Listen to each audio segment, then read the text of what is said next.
What I mean by the word KAILASA, listen intensely.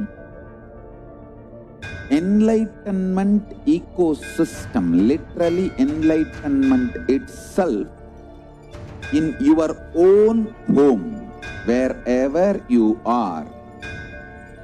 If you cannot come to KAILASA, it's okay. KAILASA can come to you. KAILASA coming to you is KAILASA.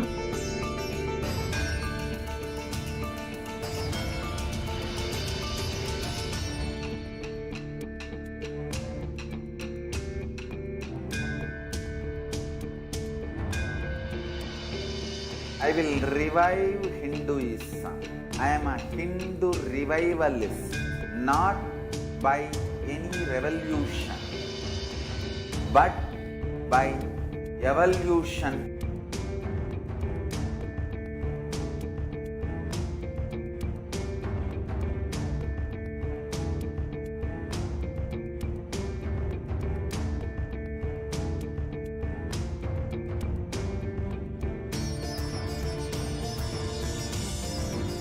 And setting model communities.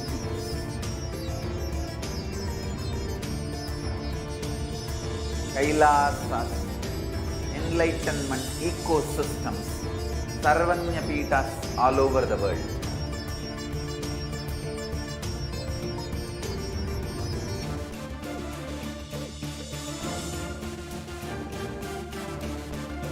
All powerful cognition, knowledge, only when you live, power manifestation and possibilities manifestation happens. This is a fundamental truth.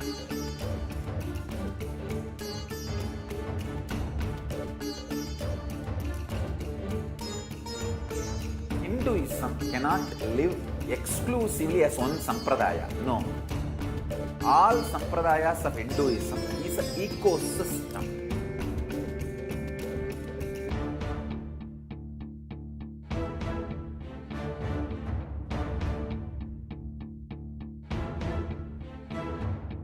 So don't keep quiet thinking that if one sampradaya is attacked, only that sampradaya is going to be affected.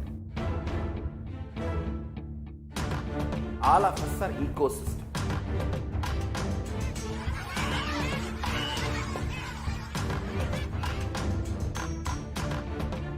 I invite all of you to get involved and enjoy Hinduism by the principle of Dharmo Rakshati Rakshitaha. When you protect Dharma, Dharma protects you. We will make the whole planet flourish spiritually. The spiritual prosperity will happen to the whole planet. We all have to coexist together.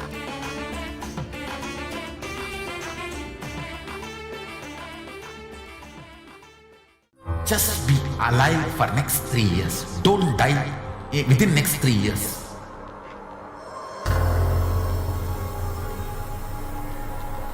Just don't die within next 3 years. Be alive. Somehow be alive. I'm working sincerely. I will reach you somehow. Somehow I will reach you. It's my commitment to humanity.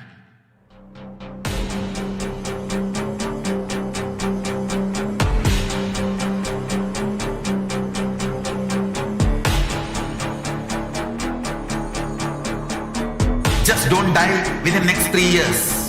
I will reach you wherever you are, whichever corner of the world you may be. I will reach you with enlightenment. You manifesting the space, state, powers, being, Paramashivoham. It is possible, and it is possible for you.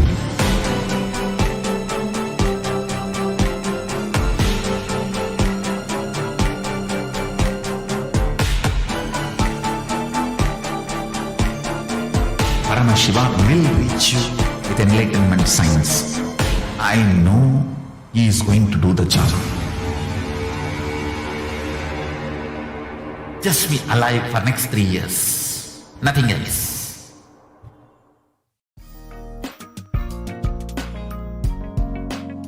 We get you health. We get you ability to build beautiful relationships in your life. We get you direct spiritual support, and we make sure you become wealthy.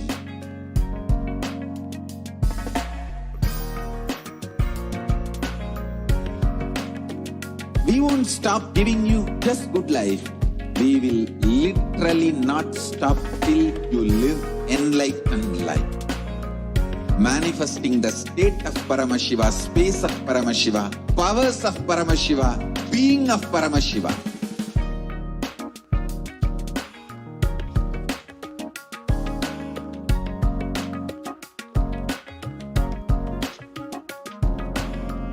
Whole world should become KAILAShians. I want the whole world to know Hindus have something great to contribute to the world.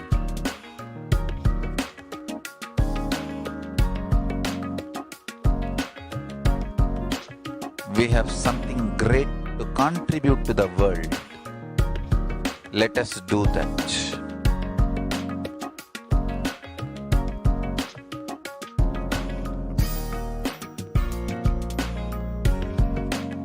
KAILASA is proper customized spiritual service helping you to identify your root patterns of suffering.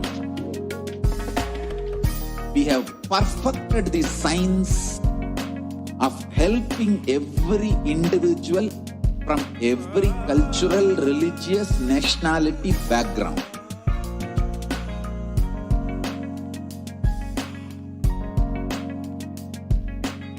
You will have lowest reactionary assumptions, highest awakened response, alive response for life continuously.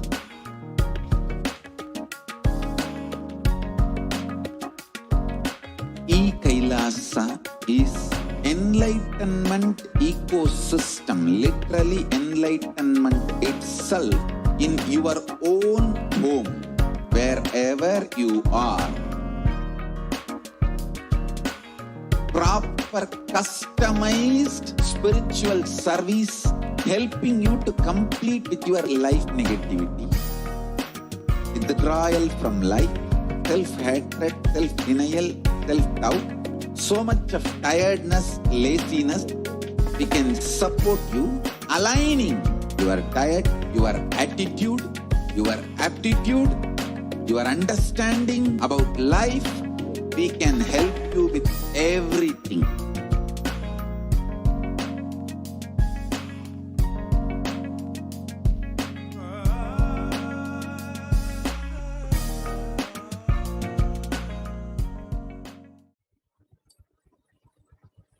Nithyanandam Paramasukadam Kevalam Jnanamurtim Dvandvatitam Gagana Sadrisham Tatvamasyadilaksham Ekam Nityam Vimalam Achalam Sarvadi Sakshi Bhutam Bhavaditam Tribunarahitam Sadgurum Tam Namami. Nithyanandam, I offer my humble obeisance, my humble pranam at the divine lotus feet of the Supreme Pontiff of Hinduism, Jagat Guru Mahasannidhanam, His Divine Holiness, Bhagavan Nithyananda Paramashivam. And I welcome each and every one of you who is joining us across the world, across different backgrounds, religions, different ethnicities, different languages. I welcome each and every one of you who is joining us today for this Parashakti Akashic reading program, as we delve into the revelations made by Devi Parashakti expressing through the Supreme Pontiff of Hinduism. And welcoming each and every one of you warmly for this special occasion of the 5th day of the Nithyanandotsavam celebrations. And each and every one of us globally and Kailasas across the world is celebrating the 5th day of the Brahmotsavam, the Nithyanandotsavam, where we are eternally celebrating the happening of the avatar on planet Earth 45 years ago today.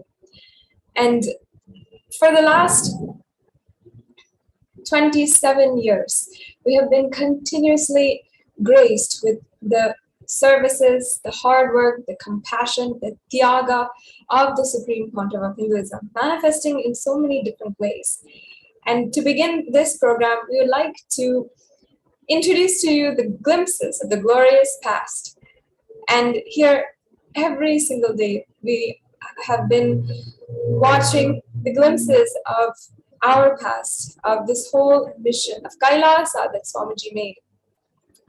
And we'll be able to now see some of the glimpses year by year of our glorious past, the history and the revival of Kailasa, which Swamiji has created as a celebration for each and every one of us. In 2011, the Supreme Pontiff of Hinduism hosting Inner Awakening here, as you can see, and giving darshan, giving so many talks continuously, despite relentless persecution as well.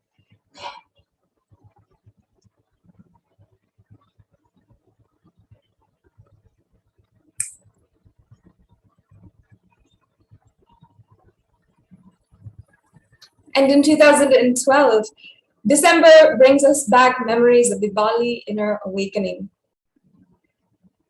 And each and every one of us are able to remember the beautiful memories of a cruise ship and the avatar, where just in the Inner Awakening on the cruise, we had been able to have so many memories.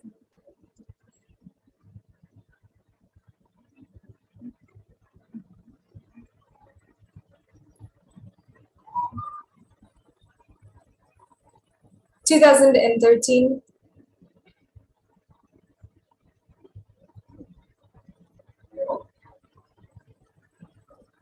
yes.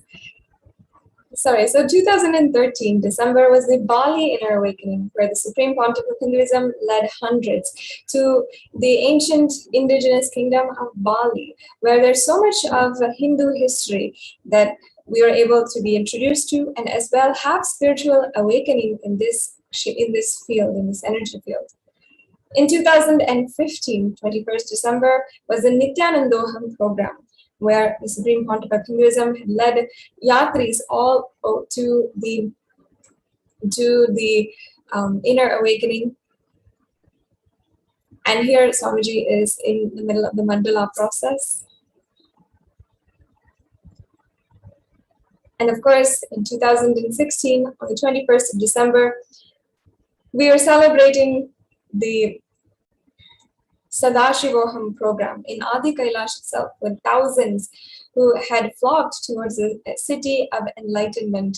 And here we are seeing one of the Q&A sessions with the Supreme Pontiff of Hinduism during the Sadashivoham program.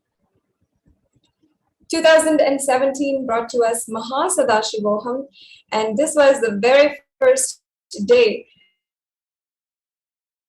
of Mahasadashivoham, and every one of us remembers that first beautiful darshan of as the curtains open and we are graced with the darshan of the Supreme Pontiff of Hinduism on this day.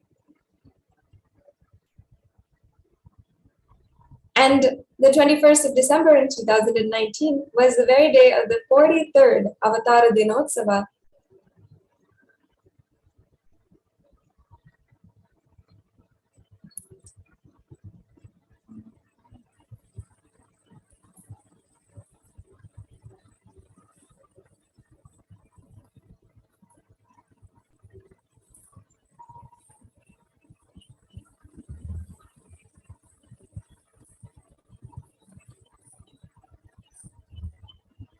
Yes.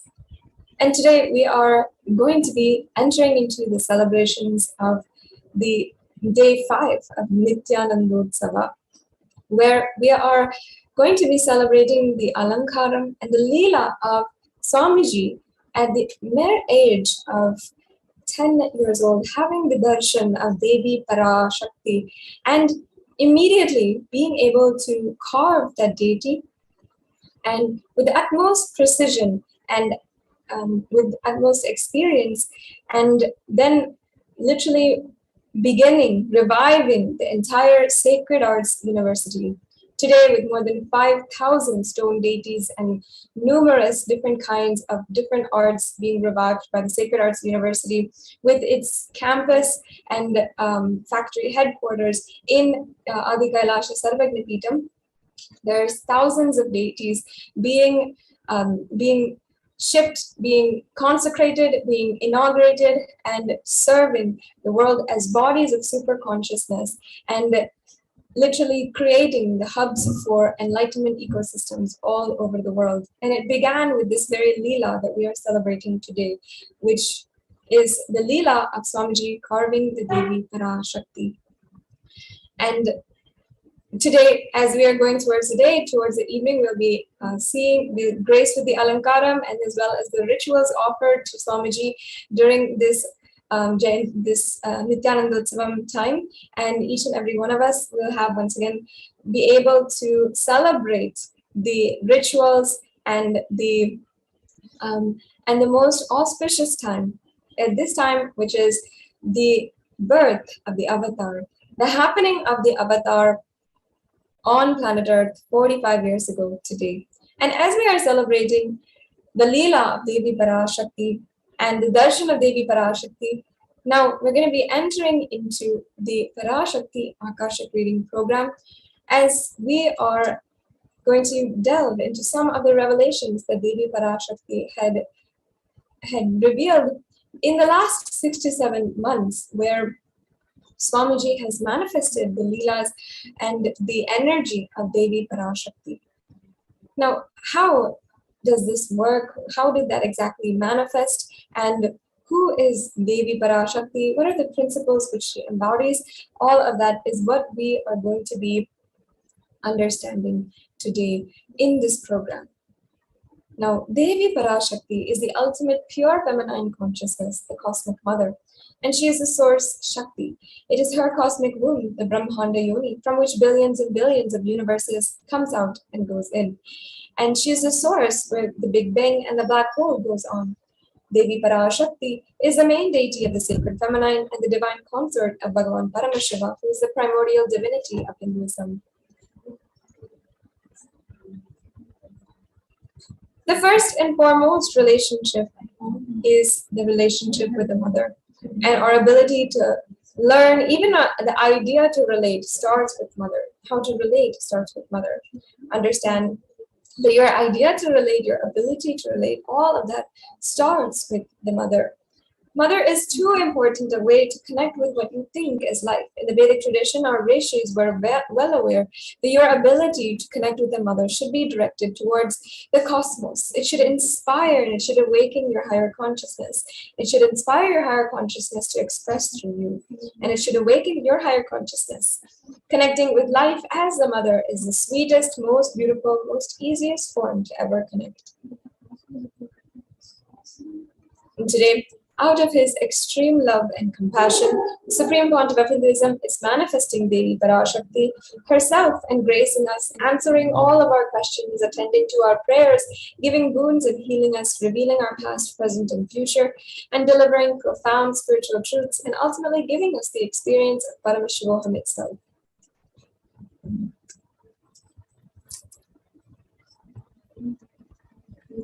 So now let us understand, what is Bhava Samadhi Darshan exactly?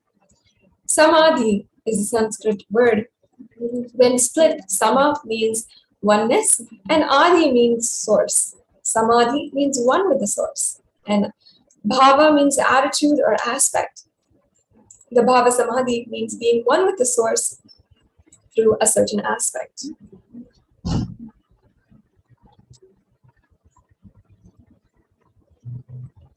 And Darshan is coming face to face with the cosmos.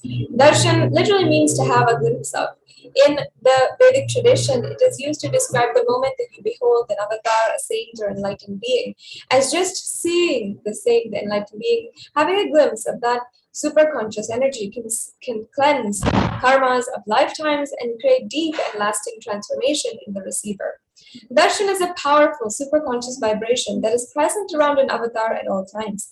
He simply radiates darshan just as the sun continues to radiate light. The auspicious moment when the receiver is able to catch it becomes the moment of darshan for you, raising you to the next level of superconscious breakthrough, like hitting a reset button for your very being. And there are some fundamental points that we have to understand about the science behind the Bhava Samadhi Darshan. 1. The divine cosmic beings are real. The second is that they manifest from KAILASA, the enlightened time-space zone, through deities and incarnations. And divine cosmic beings manifest through Arshavatara and the deities and temples, and through the Bhava Samadhi Darshan of the Nijavataras. The Bhava Samadhi Darshan is the science of Nijavatara manifesting the consciousness. It is where formless, the being of Paramashiva, expresses through Divya Sarira and manifests as Nijavatara, the physical form for us to experience Paramashiva.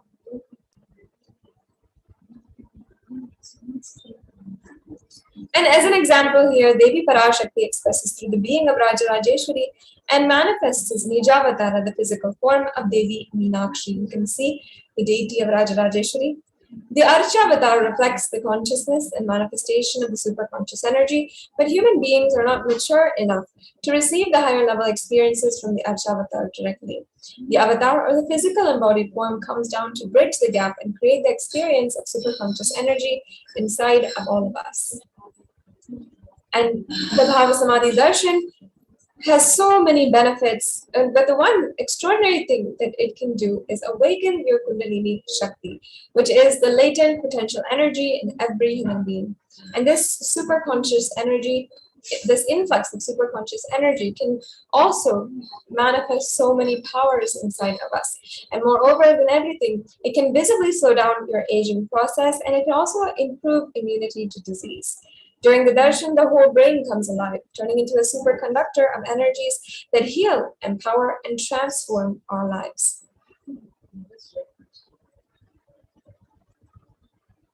And the Bhava Samadhi darshan happens in a process, a physiological process that is going on inside of us with what is called the mirror neurons. Mirror neurons are a phenomenon inside of us that are able to just see, capture, and literally mirror, reflect the exact happenings inside of the avatar, what is happening inside of the avatar in our bodies. They activate and process all the observed movements or information of the avatar just by seeing. And that means that our entire body can silently and without moving at all receive what is happening elsewhere, thousands of miles away, through a process of direct observation, experiencing the superconscious energy radiated by the avatar. And during the Bhava Samadhi Darshan, the Supreme Pontiff of Hinduism is really revealing what is called the Akashic readings. Akashic readings is not a prediction. It is a reading from the cosmic archives. Beyond space, creation and destruction happen simultaneously. And in the dimension of times, it only starts the past, present, and future. But Akashic readings are from the dimension of space. There is no past, no present, and no future in the dimension of space. So that is why when you call as past, present, and future, what you think has happened, what you call is the future, what you think is going to happen, or what is happening right now, everything is already clearly recorded. You can simply access it. And for Devi Parashakti, she can manifest the past, present, and future exactly as you want it. And thousands of people have benefited from just simply asking their questions, requesting their prayers to Devi Parashakti, and having their lives transformed when Devi Parashakti answers. So now let us be introduced briefly to the Supreme Pontiff of Hinduism. The Supreme Pontiff of Hinduism, Jagat Guru Mahasannidhanam, His Divine Holiness Bhagavan Nithyananda Paramashivam, is the reviver of KAILASA, a macrocosmic, ancient, enlightened Hindu civilizational nation. The Supreme Pontiff of Hinduism is the 1008th incarnation of Paramashiva as per Hinduism, recognized by his predecessors and having revived the science of power manifestation, yoga, and temple-based universities for humanity. The Supreme Pontiff of Hinduism has revived several different ancient indigenous Hindu kingdoms, including serving as the present 293rd Jagat Guru Mahasannidhanam of the KAILASA Shamala Pita Sarvagna Pita, which is the oldest Hindu papal state and monastic kingdom, and after the coronation, the Supreme Pontiff of Hinduism began the revival of the religious activities and the continuation of the unbroken lineage of ritualistic worship and socio-spiritual activities of the Madurai Adinam. As well, in 1994, the Supreme Pontiff of Hinduism was declared as the successor of the Arunachala Sarvagna Peetham by his Guru Parampara. You can see the Gurus of the Supreme Pontiff of Hinduism here, just a handful. And as well, the Supreme Pontiff of Hinduism had founded the Nithyananda Sangha, and in order to revive KAILASA internationally on December 31st, 1999. And you can see a couple of the photographs of this historical time period here. And as well, the Supreme Pontiff of Hinduism founded the Adi KAILASA Sarvagna Peetham on the 1st of January in 2003. The photographs you're seeing here are of the consecration of the land of the Adi KAILASA Sarvagna Peetham. And you can see it was a dense forest, but today is a sprawling city. And in 2004 as well, the Supreme Pontiff of Hinduism was declared as the successor of the Sripura Sarvagna Peetham.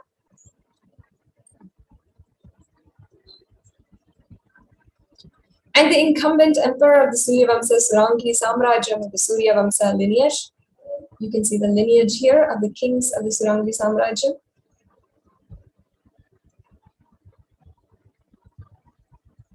And as well, the reviver of the Adi Pallava Sarvagna Peetham in 2007. And as well, coronated as the successor of the Kashi Sarvagna Peetham in 2008.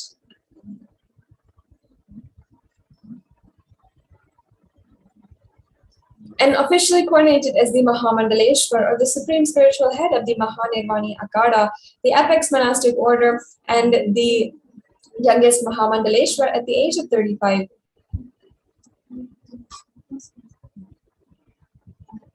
And as well coronated as the Guru Mahasannidhanam of the Tanjavur Adinam in 2014, as well as the Tiruvarur Adinam and the Vedaranyam Adinam, which are all ancient Hindu kingdoms that served as sovereign states of the land.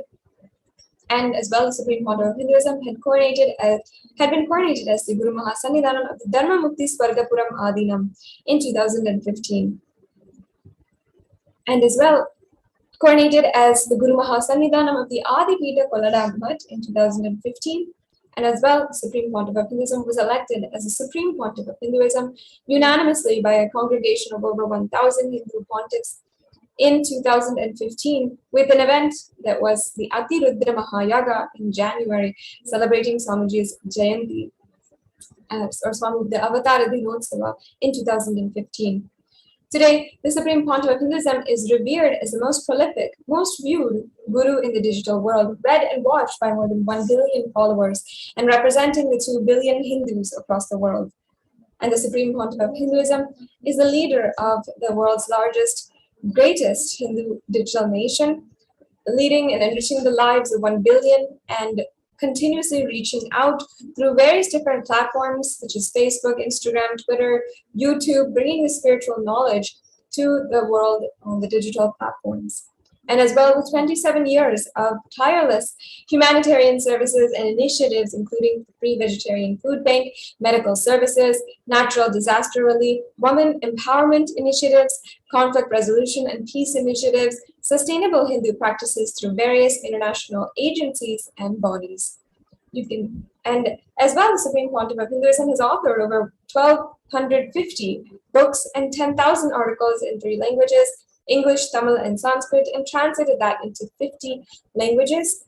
And these books are available for you on Nithyanandapedia, as well as books.nithyananda.org, with over 20 million copies of these books and articles sold, read, and downloaded.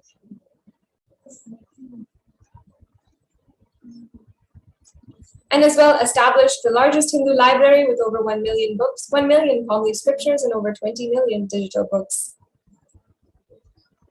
Over 10,000 hours of discourses and over 1 billion views on social media.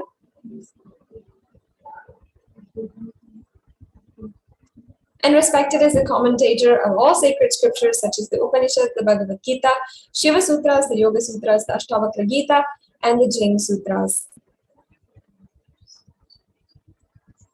And honored as a leader of Hinduism, the most awarded, internationally recognized Hindu leader, with recognition from the United States Senate as well as the United States House of Representatives. Acclaimed as one of the top 100 spiritually influential living personalities by Watkins' Mind, Body, Spirit magazine. And the reviver of the sovereign order of KAILASA, led by the Supreme Pontiff of Hinduism, and the Nithyananda order of monks, nuns, and the Hindu diaspora who are working for global peace and to give superconscious breakthrough to humanity. With more than 108 orders revived from nearly being extinct as well. And the establisher of the largest Hindu university in the world with satellite campuses in 150 countries, catering to different languages, different time zones, 24/7, even with the Paramashivoham program as well that has been continuously running since March 2020.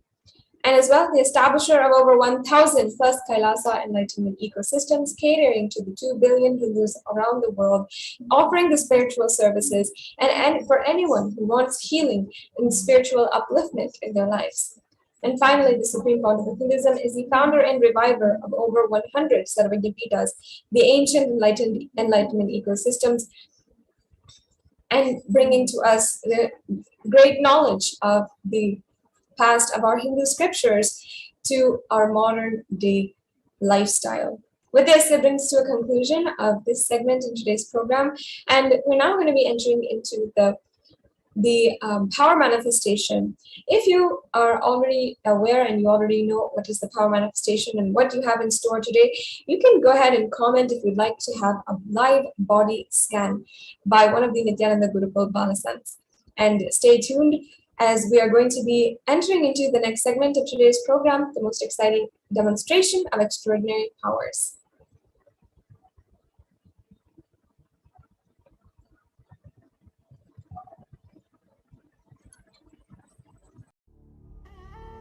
What I mean by the word KAILASA, listen intensely. Enlightenment ecosystem, literally enlightenment itself, in your own home, wherever you are. If you cannot come to KAILASA, it's okay. KAILASA can come to you. KAILASA coming to you is KAILASA.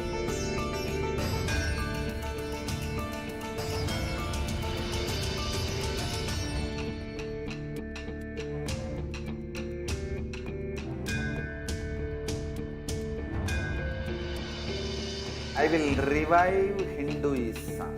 I am a Hindu revivalist, not by any revolution, but by evolution.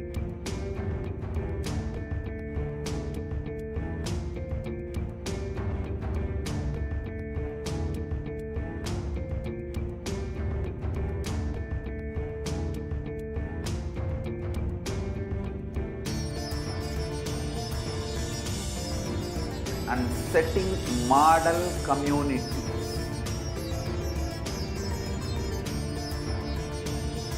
KAILASA enlightenment ecosystems, Sarvanyapitas all over the world.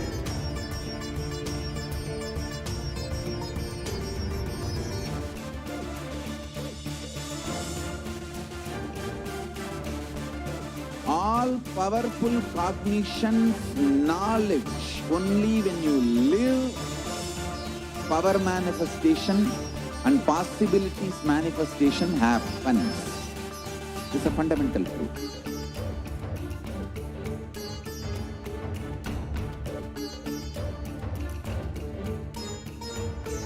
Hinduism cannot live exclusively as one sampradaya. No. All sampradayas of Hinduism is an ecosystem.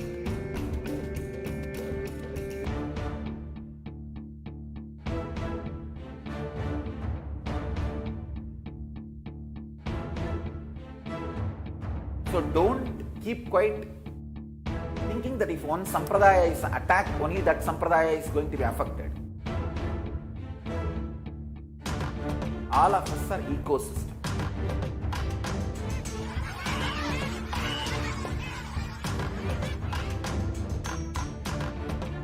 I invite all of you to get involved and enjoy Hinduism by the principle of Dharmo Rakshati Rakshitaha. When you protect Dharma, Dharma protects you. We will make the whole planet flourish spiritually. The spiritual prosperity will happen to the whole planet. We all have to coexist together.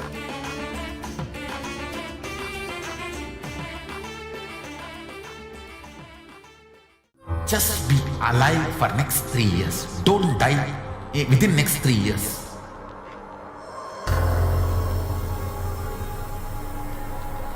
Just don't die within next 3 years. Be alive. Somehow be alive. I'm working sincerely. I will reach you somehow. Somehow I will reach you. It's my commitment to humanity.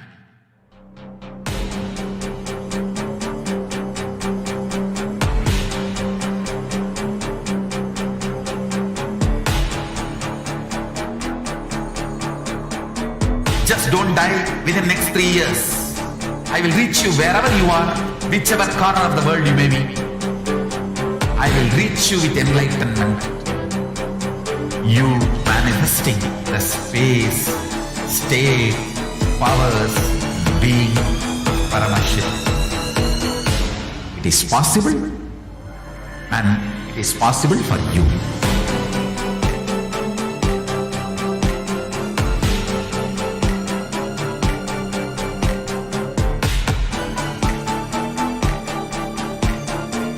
Paramashiva will reach you with enlightenment science. I know he is going to do the job. Just be alive for next 3 years. Nothing else.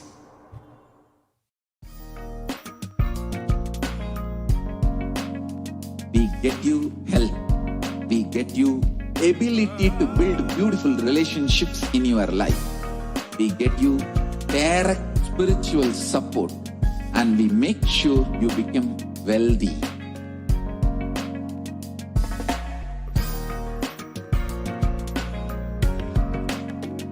We won't stop giving you just good life.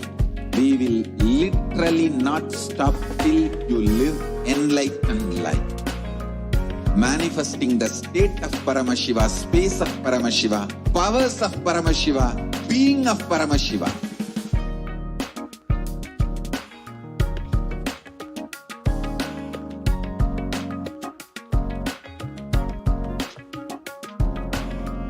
Whole world should become KAILAShians.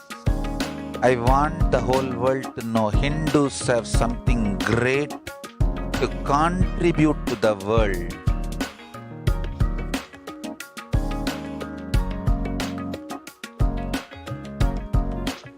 We have something great to contribute to the world. Let us do that.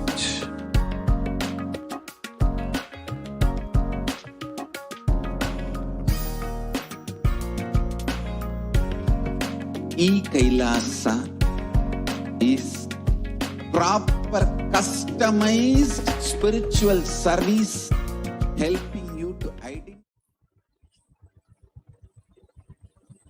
Nithyanandam, we welcome each and every one of you back on this 5th day, the auspicious celebration of Nithyanandotsavam celebrations which is happening in Kailasa. And just we all saw the glimpses of this day in in the history, and also, as we all understood, the revival of of what the Supreme Pontiff of Hinduism is doing. In this segment, we are going to see one of the most important aspect, one of the most important dimension which Swamiji is reviving: the science of manifesting the divine Shaktis. In this segment, we are going to be seeing the demonstration of the extraordinary Shaktis by the Balasins and Nithyananda Yogis, the initiated disciples of the Supreme Pontiff of Hinduism. To each and every one of you that are watching us, that have joined with us right now, you all can feel free to post any questions, any doubts that you have, or anything you would like to add. You can feel free to go ahead and interact with us in the live YouTube chat section. Yes. Now, let us understand what are Shaktis.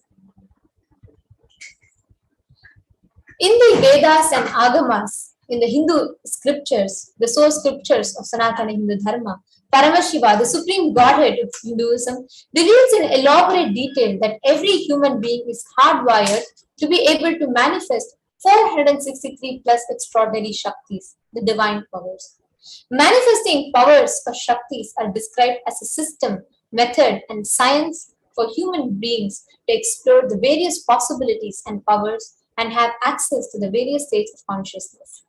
Shakti is manifest from the fundamental cognition that you are divine and not that you are a man who needs to reach the divine. Now, this forms the fundamental difference between what we call as Shaktis and what we know familiarly as Siddhis.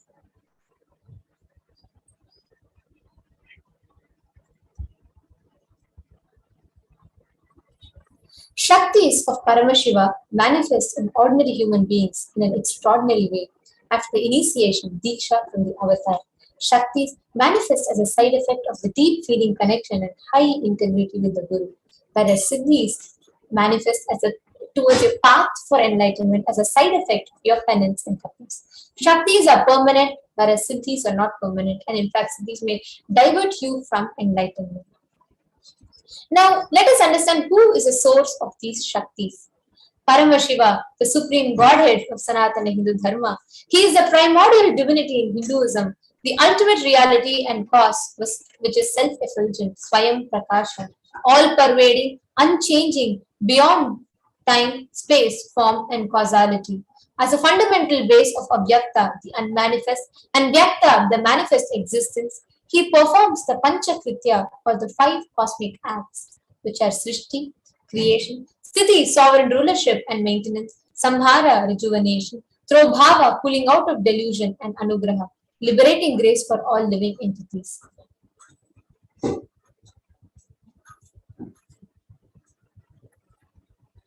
Today, Paramashiva himself is walking the planet Earth. In his 1008th incarnation as the Supreme Pontiff of Hinduism, Jagadguru Maha Sannidhanam, His Divine Holiness Bhagavan Sri Nithyananda Paramashivam. Today, as the living incarnation of Paramashiva, Swamiji is reviving Kailasa, the ancient enlightened Hindu civilizational nation, and through that, reviving all these ancient sacred sciences of Sanatana Hindu Dharma, making it available to humanity in the most practically applicable way. And today, these sciences are gifted to the humanity for the benefit of the common mass. Now, how are these sciences passed down from time immemorial? Because from the time when Paramashiva happened, these sciences have existed, have been passed down to humanity through the Guru Shishya Parampara, the master-disciple lineage. You all can see here in the picture actually, we can see various enlightened masters, Siddhas, Yogis, Sadhvis, Brahma Yoginis, Sannyasis, so many Rishis and so many Yogis and enlightened masters who are here, all of whom were blessed to play the role of Guru in Swamiji's life, where each of them did penance and tapas to birth the avatar on planet Earth. You all can see Swamiji's picture here, and Swamiji in Swamiji's young age doing Swamiji's first Chaturmasya. Swamiji was birthed in various disciplines like Vedanta, Tantra, Sri Vidya, Yoga, Yogic powers, Mantra Shastra, Siddha Vidya, science of Aushadha, Advaita, Bhakti Yoga, Paramashiva Jnana, and Paramashiva Vijnana.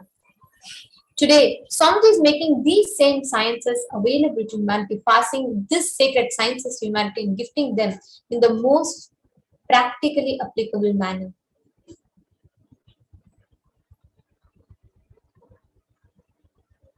Now let us understand how do we awaken these Shaktis in us.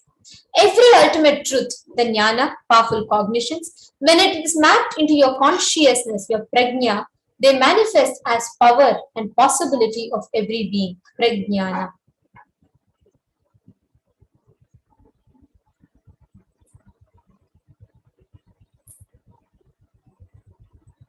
Now these extraordinary Shaktis are authenticated through 4 aspects of evidences, also known as pramanas.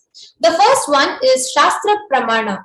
Shastra Pramana means the scriptural references, where each of these sciences are time tested and referred to the Shastra Pramana, the eternal unchangeable truths revealed in the source scriptures of Hinduism. The next being Apta Pramana. Apta Pramana are the experiences and results of Aptas or authorities of Hinduism who time tested and authenticated these signs. The next is Atma Pramana, accounts from the life of the Supreme Pontiff of Hinduism, who himself demonstrated and time tested these authentic sciences. The next is Pratyaksha Pramana, or the empirical evidence from observation and scientific experimentations, many of these which directly the Supreme Pontiff of Hinduism himself underwent to show the authenticity, to establish the authenticity of the sciences that Hinduism has gifted to humanity. Today, in this same manner, from the Vedagamas, the source scriptures, the ultimate superior authority for Hindus, Swamiji has revived these sciences and gifted that to humanity. Today, now, let us see one such science that Swamiji has revived. The science of power manifestation and the power of body scanning in particular. To all those of you who are watching us, who have joined with us now, who are watching us on YouTube, you all can go ahead and leave a comment if you would like to have a live body scanning, because the power of body scanning is where we connect to you, we connect to Swamiji and connect to you wherever you are. And we will be able to scan and see what is happening in your system. If you have any pain, if you have any disease, medically diagnosed diseases, we will be able to scan that and tell you, and you can verify it for us. This is just to share with you all this great science, how it exists, how it is easily applicable in our lives, practically applicable in our lives, and how we can benefit from it. So anybody that wants to experience the power of body scanning, you all can just go ahead and give us your consent that you are fine with us doing the body scanning for you, and you can comment that in the comment section. We will be doing the power of body scanning for you all. And just a reminder, as you're all commenting, this is in no way an equivalent, alternative, or a substitute for any kind of medical diagnosis or medical treatment whatsoever. This is a pure manifestation of consciousness, and therefore we highly encourage and strongly advise each and every one of you all to kindly consult your physician. Please get your doctor's opinion before you apply any of the suggestions that we share through the third eye. Now let us see the pramanas, the evidences for the power of body scanning. Swadehe jagato vapi sukshma sukshmatarani cha tattvani yani nilayam dhyatvante yajjate para. Bhagavan Paramashiva says, cognize deeply that from the subtle to the subtlest constitutive principles of your whole body, Swadeha, of the whole universe, simultaneously consist of the essential reality. They are being absorbed in their source cause, Paramashiva. By the experience of such restful awareness, one becomes complete from all thoughts, and the ultimate universal power, Parashakti, is revealed. The next is the Apta Pramana, the reference from the life of Aptas, or the authorities of Hinduism. Here, the Apta Pramana that we are all going to see today is from the life of Agastya Maharishi, a very prominent Siddha and a Maharishi, one of the Saptarishis. Now, Agastya Maharishi had one person who visited him with suffering from a severe infection in his head and severe pain and suffering. The moment Agastya sees him, Agastya does the body scanning, power of body scanning to him, and identifies that there's a theorem, a type of a frog sitting in the person's brain, which is causing this much of an impact. And it has entered into his brain through his ears and it sits inside. And Agastya instructs one of his disciples to perform an open head surgery and to remove that. After which Therayar performs an open head surgery and he removes the frog and completely cures that person of that infection, that deadly infection. And thus he gains the name Therayar. This is one of the thousands of references of how these powers were commonly available and accessible to mankind. The next is Atma Pramana, what we all know as a science which existed thousands of years ago. Today, Swamiji is himself reviving it. And Swamiji himself is demonstrating these extraordinary sciences to show humanity the possibility that lay within man. So one such excerpt is from the life, from Swamiji's life, when in the year 2012, Swamiji was going on a horse ride and there were a lot of music, drums and everything. And because of that, the horse got afraid and it jerked, it kind of jumped. Because it jumped, Swamiji was literally like Swamiji fell out of the horse and Swamiji had a multiple compound hand fracture, which normally leaves a person bedridden and unconscious because of the severe pain. Swamiji, as the avatar of Paramashiva, did not just express the attribute of Shushadha, which means being beyond pain, but Swamiji, without any absolute pain, or let alone pain, Swamiji was like completely conscious, talking, smiling, healing, like blessing people and assuring that nothing happened to Swamiji and assuring people for everyone to stay calm. And Swamiji was continuously guiding people. You all can see the video clip. Swamiji is smiling widely and there was no hint of you. Nobody can even guess that there was a hand fracture that happened. Swamiji was sitting there guiding people, continuously telling what is happening in Swamiji's body. Swamiji went through the whole surgery and Swamiji was able to tell what exactly is happening in the system, what needs to be fixed where. And you all can see even the clippings when Swamiji was in the hospital. And not just Swamiji had no pain, but Swamiji delivered the profound truths of an existence beyond pain and suffering to the fortunate disciples around. This is just one such Atma Pramana, an account from Swamiji's life. Yes. The next is the Sakshi Pramana, where thousands of people have been initiated into the same Shakti and they are manifesting and benefiting from these Shaktis in their everyday life. So let us all now enter into the power of body scanning. Yes, you all can go ahead. And anyone who wants to experience body scanning can leave a comment to us in the YouTube live chat in the comment section.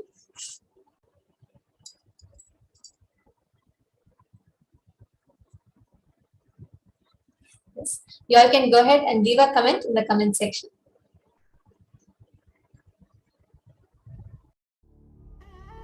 What I mean by the word KAILASA, listen intensely.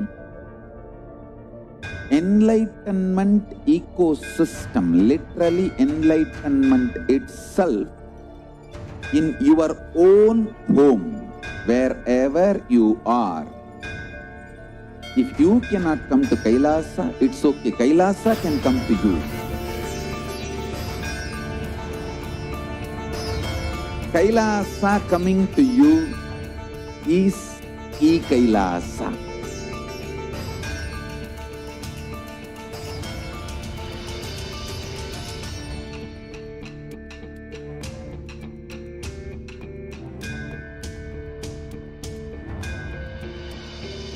I will revive Hinduism.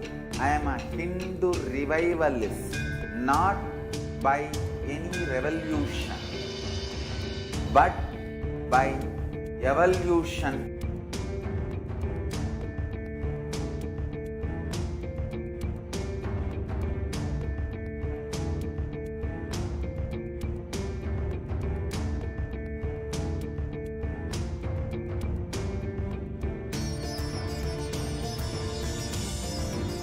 and setting model community.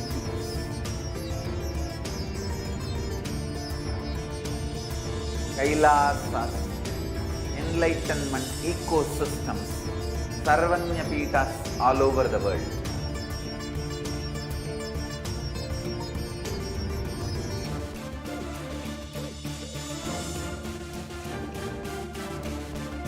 All powerful cognition, knowledge, only when you live, power manifestation and possibilities manifestation happens.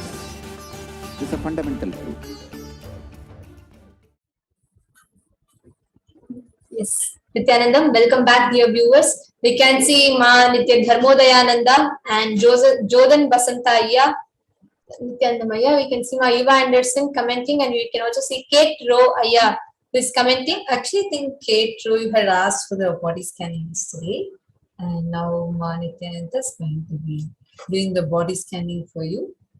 Ayya, Kate Rowe, if you would like to have a body scanning, you can confirm once again here in the comment section. So all of us are sure that you would like to have a body scanning. So you can go ahead and give your consent once more. Again, I know it's really asked, but you can go ahead and ask.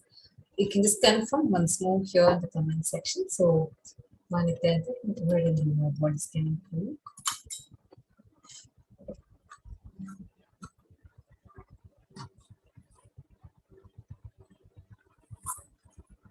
Anyone else that's watching us live right now, you can go ahead and leave your comment in the YouTube comment section if you would like to have a body scan done for you.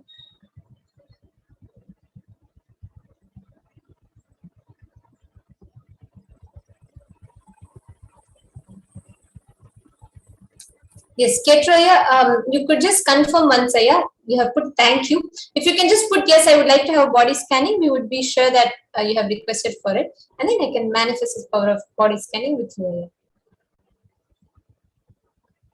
Meanwhile, to all the viewers who are watching us as well, every day we have a special course which is blessed directly by Swamiji, where a blessed and trained Acharya comes and guides all of us into power manifestation. So you all can tune in every day for the Kailash Courtyard Manifesting Power session and experience these extraordinary Shaktis in you manifesting yourself as well.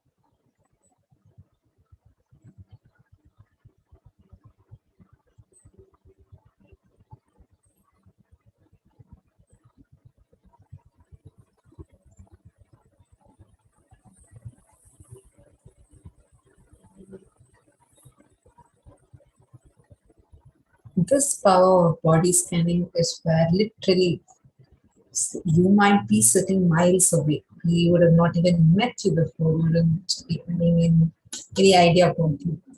But just through this power of third eye, where because of the initiation, the Diksha that Swamiji has given, and awaken the third eye, using this power, we will be able to connect with your body and be able to scan for whatever issues are there in your system. And sometimes the clinically diagnosed, sometimes not yet diagnosed, but you are experiencing symptoms. It might be in any way. We will be able to see that and we'll be able to tell that without even actually even seeing your face. That's what happens here in the YouTube. You go ahead and you give a comment saying you want to have a body scanning done for you. And all we know is your name, and we just connect to the third eye, we scan, and we will be revealing whatever is getting revealed to the third eye. So go ahead, anybody that is watching us live right now, you can comment in the comment section saying you would like to have a body scanning done for you. And once you give your consent, then we will do the body scanning and share with you whatever is being revealed. Yes, Kate Rowe, sorry, if we are only able to see your thank you message. You can comment saying if you would like to have the scanning to be done. You can go ahead and give your consent again so that we can do the scanning for you.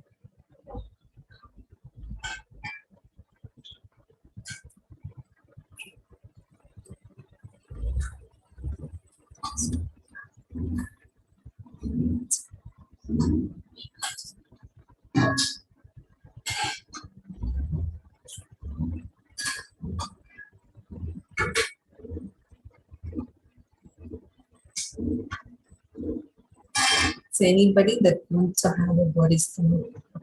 So Kate Royer has commented saying he wants the body scan to be done. So Man Tenth is now going to be scanning and sharing with you all. Stay tuned, and you're going to be commenting here in the comment section, acknowledging how much you were able to relate with and what you're able to see or what you're able to experience, etc. You can just stay tuned so you can comment.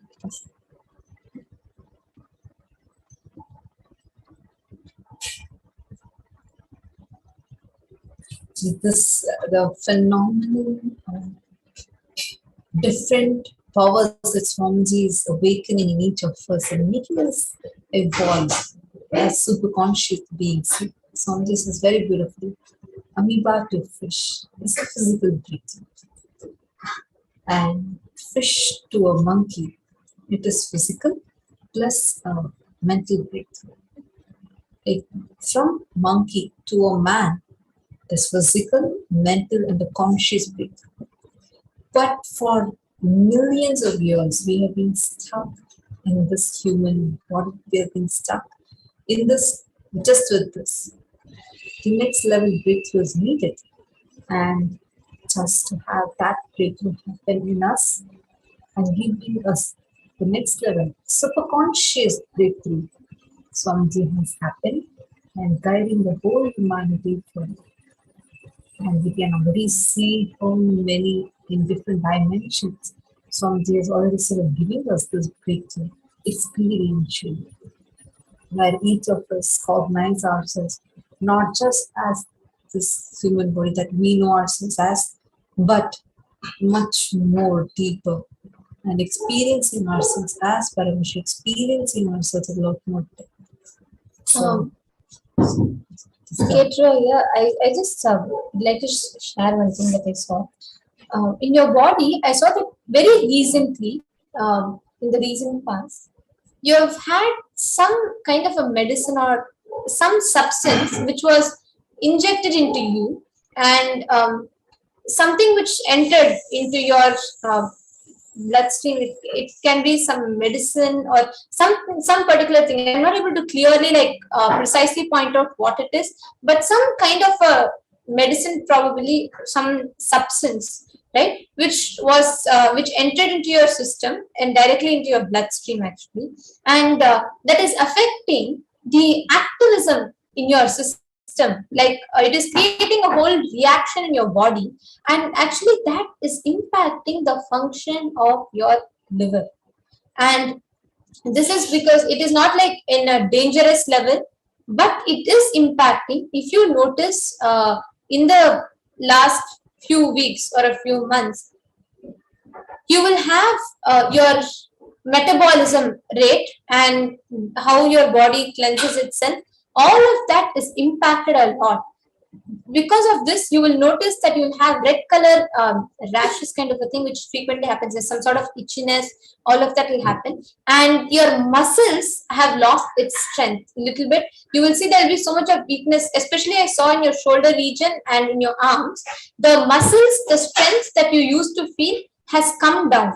So there's a loss of the strength of your muscle. The muscle strength has come down a little bit, and also there is gastritis it is creating. All of this is like a chain reaction, and I'm seeing something was inserted into your system, and I saw clearly I could see just enter into your bloodstream, and that is affecting the healthy blood cells of your body. It is creating a particular reaction which also increases your body temperature. If you actually take a thermometer and measure your temperature, it will be high. Higher than usual what it will be. Even if you can touch your body and see, there will be so much of heat. And there is a lot of toxin buildup, and it is impacting even your liver. This is what I saw. And also another thing that I saw is you're not eating the right food, especially one particular food, and I saw that which you particularly prefer, but which is not really healthy for your body. That is also affecting your digestion issues. Even if you see you have very irregular your metabolism rate in the body, especially your your body cleaning itself, all of that is very it is impacted a lot. So even the food you eat, it is causing slight constipation. That's why it's irregular. The whole stomach and the whole gut region is very unhealthy. And this medicine or whatever is injected into you, that has also created a lot of toxins and I'm seeing lot of instability in your system physically. I mean, the whole system, there's a lot of instability and some reaction which is happening in your body. This is the main thing that I saw here. And Ketru, I request you to kindly acknowledge in the comments if you're able to relate to it. Particularly, would like to request you if you can share if you're able to relate about something being inserted into your body, like some medicine or something being injected into your body. If you're able to relate to that, you can kindly comment in the comment section. And just so Kato has commented saying yes, and you can, as Manikanta said, share for the details that it will be helpful to verify. And I'm now going to also scan and see the solution for it, and then share that with you as well.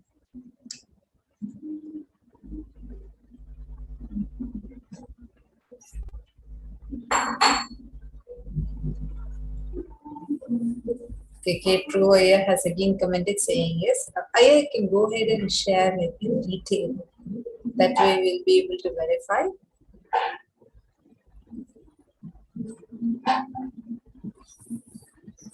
And you can also let us know, like, just acknowledge that we had no idea about your disease or what you've been through.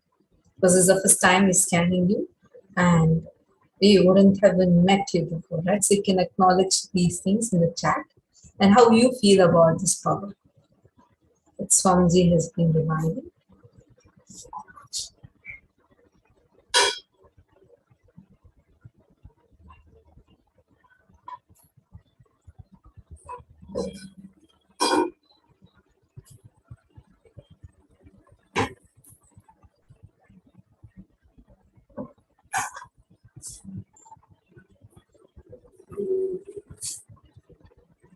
You should intensely detoxify your body, and intense detoxification is needed because your body is starting to react and the toxins is impacting. So you need to be extremely conscious about your food. And one other important thing that I saw is you should do that. You should take onion and peeled onion, slice it, keep it in your feet, and tie it with a piece of cloth, and then you can put socks or whatever, and you can sleep every day at least for the next 11 days. In the night, do it. The toxins need to be completely removed. You will see you will sweat a lot. All this is a reaction of that toxins build up in the body. Even when you're detoxifying, you'll see there'll be a lot of dehydration happening. Do not worry about that, but continuously drink a lot of water. And yes, it's accurate, and I was concerned about the metabolism and liver. The treatment may be affecting it. Kato Aya has commented. Thank you so much for acknowledging, Aya. Actually, Ketraya, whatever was injected into your body was not, it was not required for your system. And because that was injected into your body, your whole system, your nervous system, your body is trying its best to adjust to it. But because there's a lot of chain reaction which is happening as a cascading effects. So you have to be extremely aware of that, and it was not needed, and it was added into your system. So that's one thing I wanted to inform you. And we are also seeing a lot more people who are commenting. See, sorry, now we are actually running out of time, and we are going to be having the same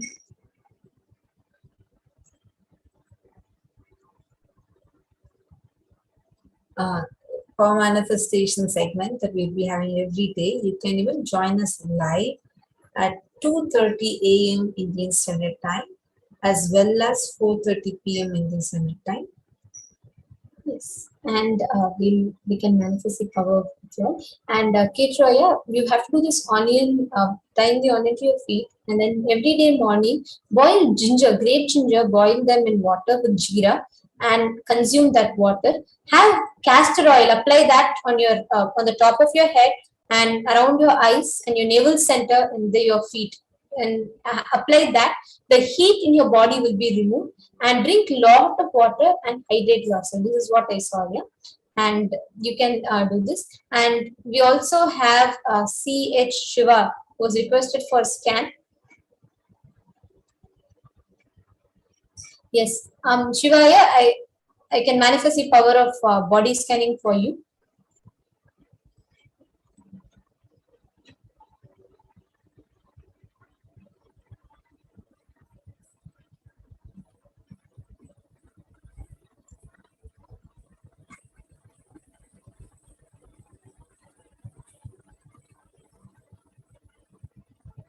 We are actually chanting the Mahavakya, Om Nithyananda Paramashivoham. And by chanting this Mahavakya continuously, we connect with that energy, we connect with Swamiji, we connect to Swamiji, and with that power of the thing, let Swamiji just initiate us into, we scan you and we share whatever is being revealed. Understand, you might be sitting in any part of the world and connecting with you. We might have not even met you before. So connecting with you and sharing whatever is being revealed, and that you're coming here and commenting on the YouTube. Except for your name, there's nothing else that is shown. There's no other detail about you. So telling your symptoms, telling what is there. So in so much of depth, Swamiji reveals these details. Yes. Shivaya, I'd like to share what I saw when I scanned. Actually, in your body, I'm seeing that if you see your stomach, your stomach is bloated severely, and you will see it is like literally swollen up, and there's gastritis issue which is happening. And I just saw very few things. Your body needs yoga. Your body needs to be healthy. You need to be conscious about health, and you are eating something a food which comes out of harming animals. If you see physical health, you do not have many issues as such, but there's a lot of stress induced into your system. There's a lot of you're very easily you will get agitation in your system. You'll feel like some kind of jitteriness. All of it is some food that you're consuming. The food that you're consuming is violence based. It is coming out of the violence done to animals, because of which your system is getting affected. And I also saw just yesterday, you consumed something very, very spicy, like you had a spicy meal, which is causing acidity in your stomach a lot. If you are aware now, you will be seeing that your stomach, that reaction of spice is there. And I'm also seeing ulcer forming in the throat, like inside your mouth here, in the beginning of the throat region, and in your stomach. You have to drink a lot of buttermilk, and I'm seeing that you have to consume a lot of water, buttermilk, hydrate, do yoga, and you have to really, really become health conscious. This is just a simple thing that I saw here. If you do this, any other issue that you have with the body will simply heal itself. Yes, you can also take your doctor's advice before following all of this, but this is what I saw through the third eye. Yes, I think we have even Sapir Orde and Murali Krishnanaya, who's and Shivaya has commented back saying exactly correct what you said. Thank you so much for acknowledging back. And I also saw one particular detail I would like to add to it. You can verify that. Even I'm curious to know if that about that. So what I saw is yesterday, the last meal that basically you consume, it was some kind of a rice, like a very spicy biryani, or like a rice type. I don't know if biryani is the right name for it, but some very spicy rice you consume, which is impacting a lot in your stomach. So this is what I saw. You can acknowledge that as well.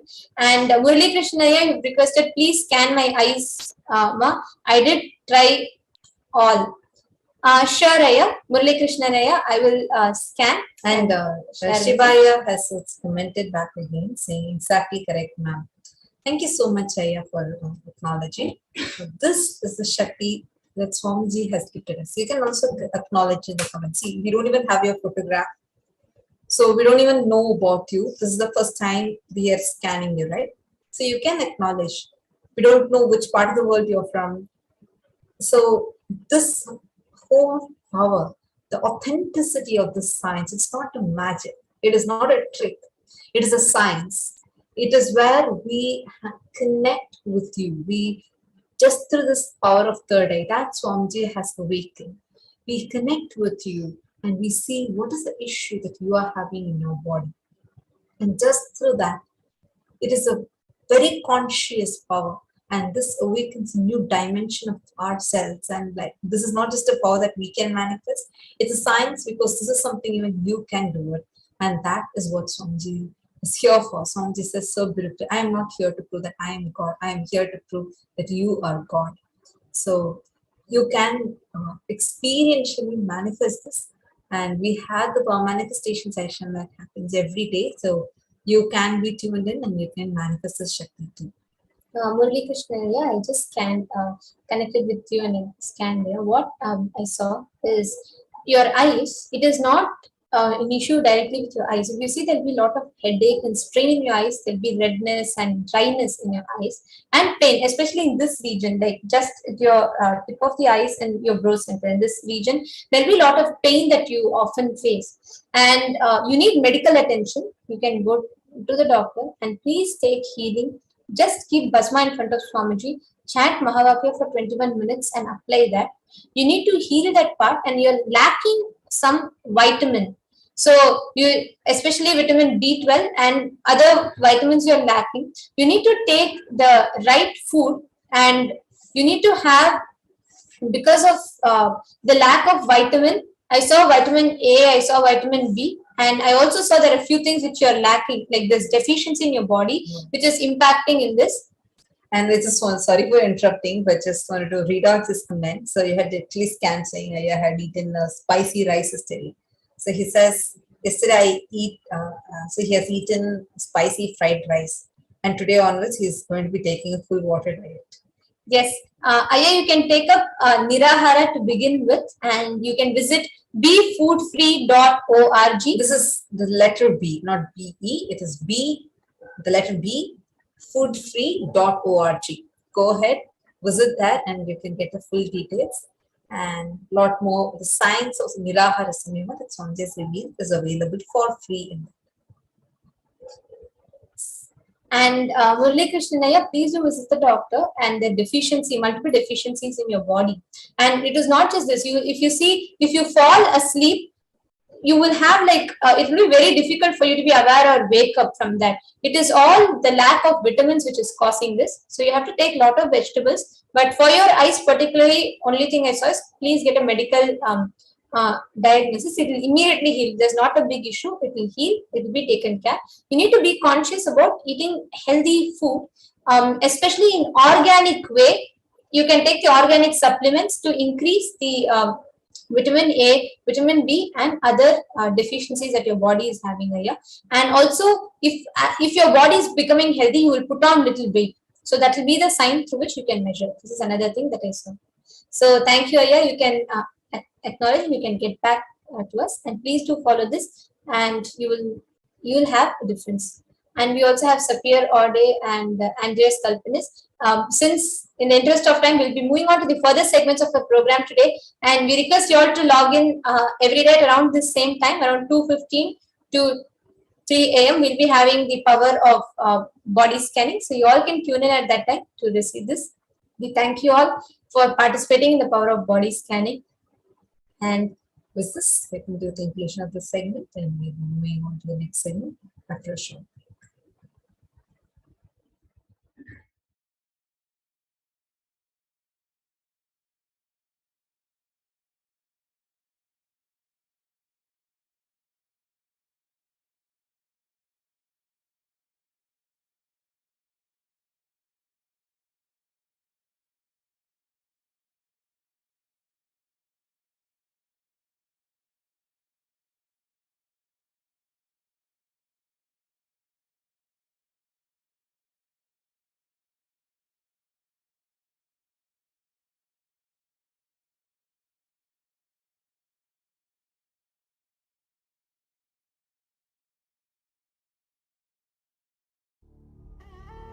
What I mean by the word KAILASA, Listen intensely. Enlightenment ecosystem, literally enlightenment itself, in your own home, wherever you are. If you cannot come to Kailasa, it's okay. Kailasa can come to you. Kailasa coming to you is Kailasa.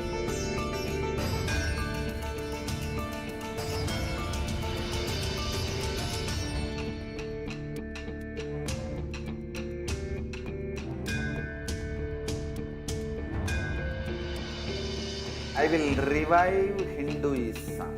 I am a Hindu revivalist, not by any revolution, but by evolution.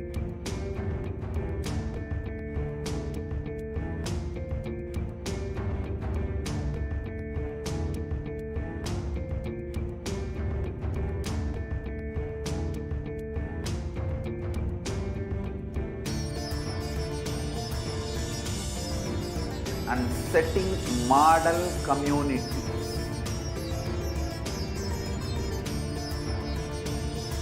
Kailasas, enlightenment ecosystems, Sarvanya Pitas all over the world.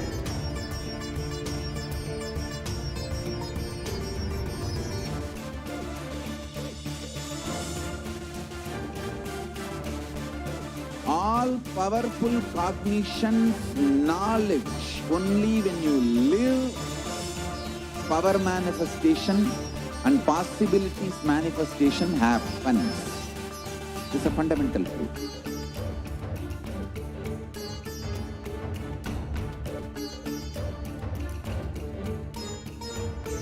Hinduism cannot live exclusively as one sampradaya. No. All sampradayas of Hinduism is an ecosystem.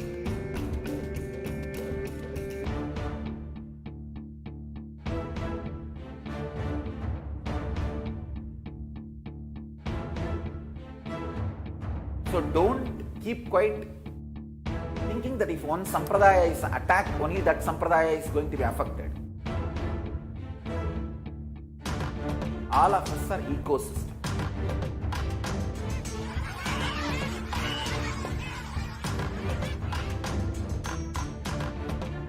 I invite all of you to get involved and enjoy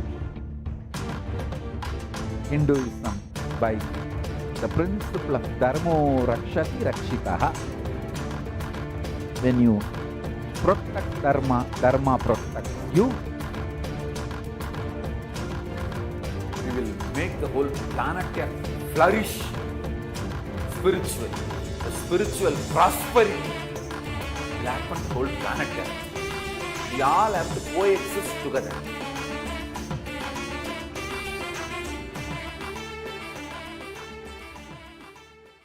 Just be alive for next 3 years. Don't die within next 3 years.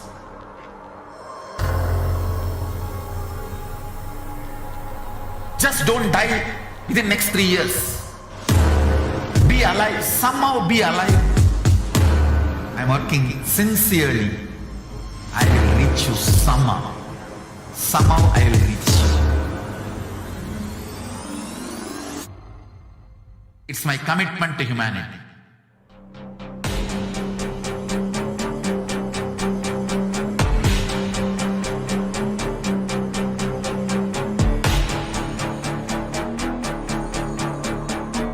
Just don't die within next 3 years. I will reach you wherever you are, whichever corner of the world you may be. I will reach you with enlightenment.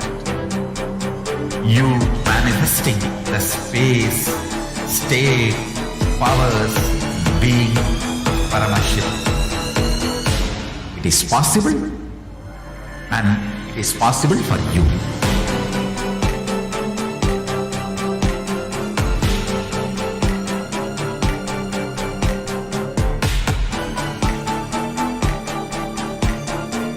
Paramashiva will reach you with enlightenment science. I know he is going to do the job. just be alive for next 3 years. Nothing else.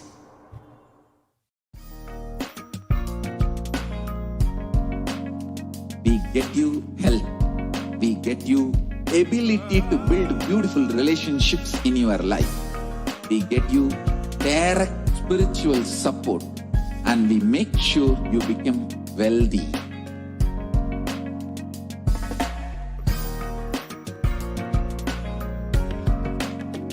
We won't stop giving you just good life.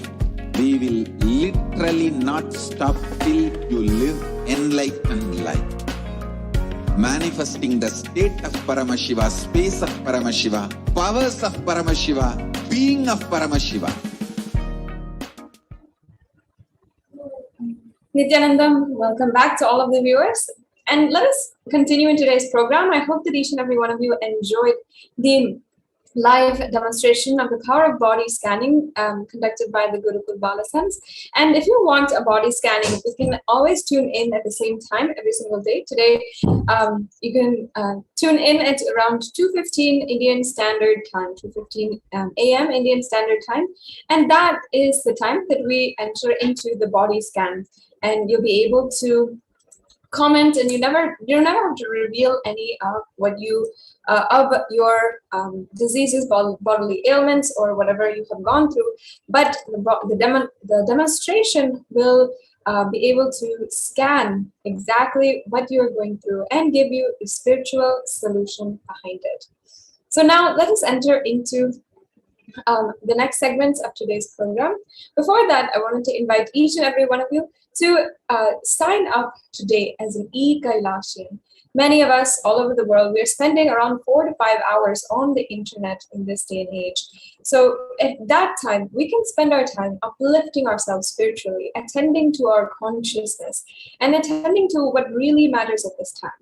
And the whole world is at a standstill in many different areas, whether it comes to education, business, finance, or whether it comes to economy, health, so many different ways. The whole world is at a standstill.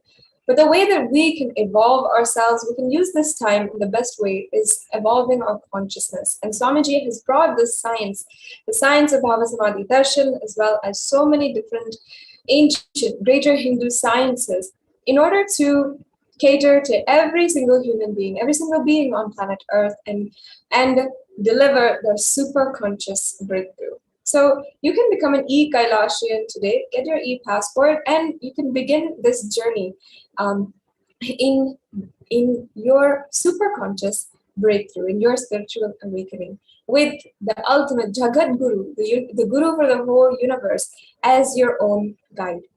Now let's enter into the next segment of today's program. Let's introduce ourselves to Devi Parashakti. Devi is the ultimate pure feminine consciousness, and it is her cosmic womb, the Brahmanda Yoni, from which billions and billions of universes comes out and goes in. Parashakti is the main deity of the sacred feminine and the divine consort of Bhagavan Paramashiva, who is the primordial divinity of Hinduism.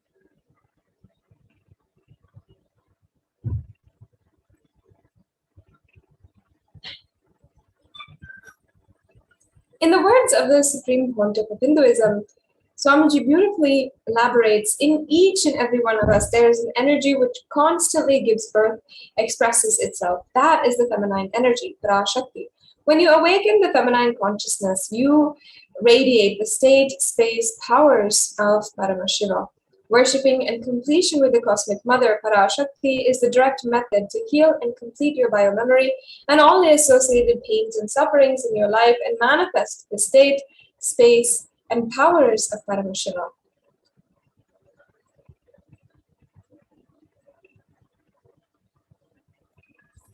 So yes, now let us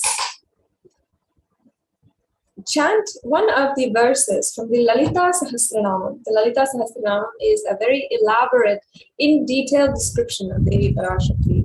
And it is the most known chanted in India and in Hinduism for praising Devi Parashakti, remembering Devi Parashakti, and cherishing her inner great qualities. And when we cherish those qualities, we manifest them inside of us.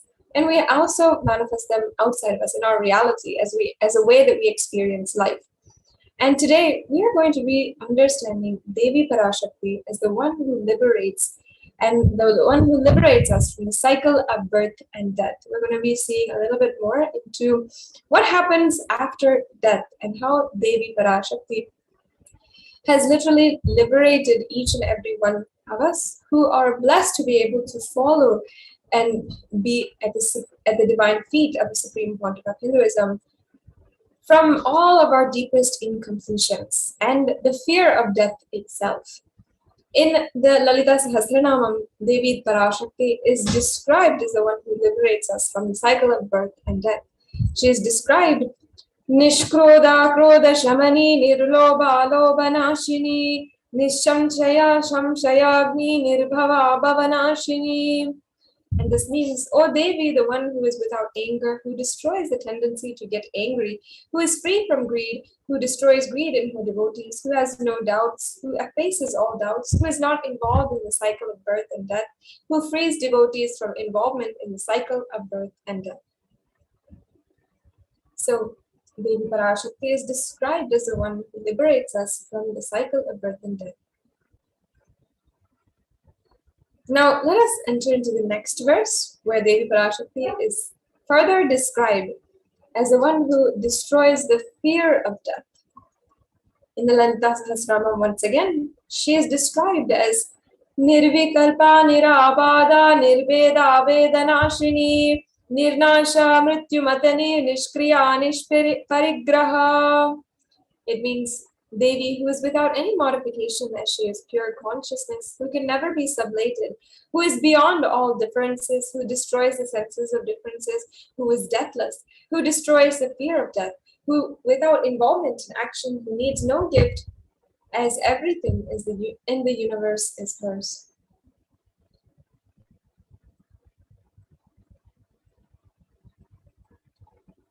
Yes. And as the ultimate pure feminine consciousness, Devi Parashakti, as the source of all the creation energy, the source power, she is literally from which all of us have come, in which all of us are even in right now, and what all of us are going to merge. She is the source of billions and billions of universes.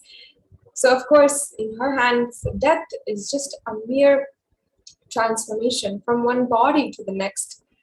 And Devi Parashakti guides us continuously how to liberate ourselves from the most deepest kinds of pains, sufferings that continuously latch us, continuously make us go on this cycle of birth and death. Out of her extreme compassion, Devi Parashakti is manifesting as through the Supreme Pontiff of Hinduism, the Nijavatara, answering all of our questions and attending to us just as her own children, answering our prayers, giving us boons, giving us whatever we want, basically, and healing us, revealing our past, present, future, delivering profound spiritual truths, and ultimately giving us the experience of Paramashivoham itself.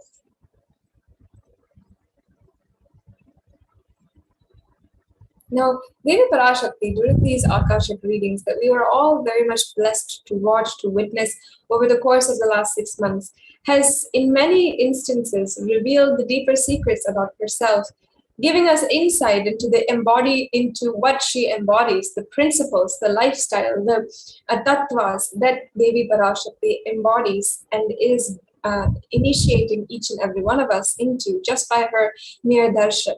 Devi Parashakti describes herself in her own words, "Listen, humans, I am telling the truth. I will solve sufferings. I will give all goodness. I will give bliss. I am Paramashakti, who blossomed as the 4 Vedas, as the 4 padas of Agama, which is Charya, Kriya, Yoga, and Jnana. I am Ananda Swarupini, who does all the 5 jobs such as creation, maintenance, destruction, putting into delusion, liberation. I am the Paramashakti, who is sitting as part of Paramashivoham.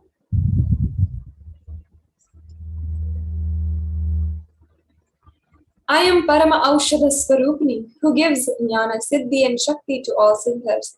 Paramashakti, Meenakshi, Ambha Shambhavi, Chandramauli, Anandi Swarupini, blossoming as Dasa Mahavidya, filling as the Navadurga, being as Ashtashaktis, living as the Saptamadars, being a 6 Kartikeya woman, filled as the Panchashaktis, giving the 4 Vedas, which are the best of all worlds, blossoming as the 3 Shaktis, Icha, Kriya, and Jnana Shakti, and being as 2 Parama Prakriti and Parama Purusha.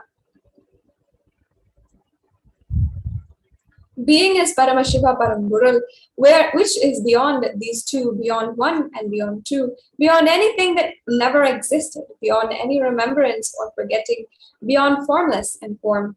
Paramashakti, who blossomed as blesses as Paramashiva, I came here to give all boons, to bestow all goodness, giving the 4 Purusharthas of which is Dharma, Artha, Kama, and Moksha, giving the 4 Muktis, Salokyam, Samipyam, Sarupyam, and Sayujyam, giving all goodness, giving good grace, giving the complete punya, giving yoga along with jnana, to give all goodness, I came and blossomed here.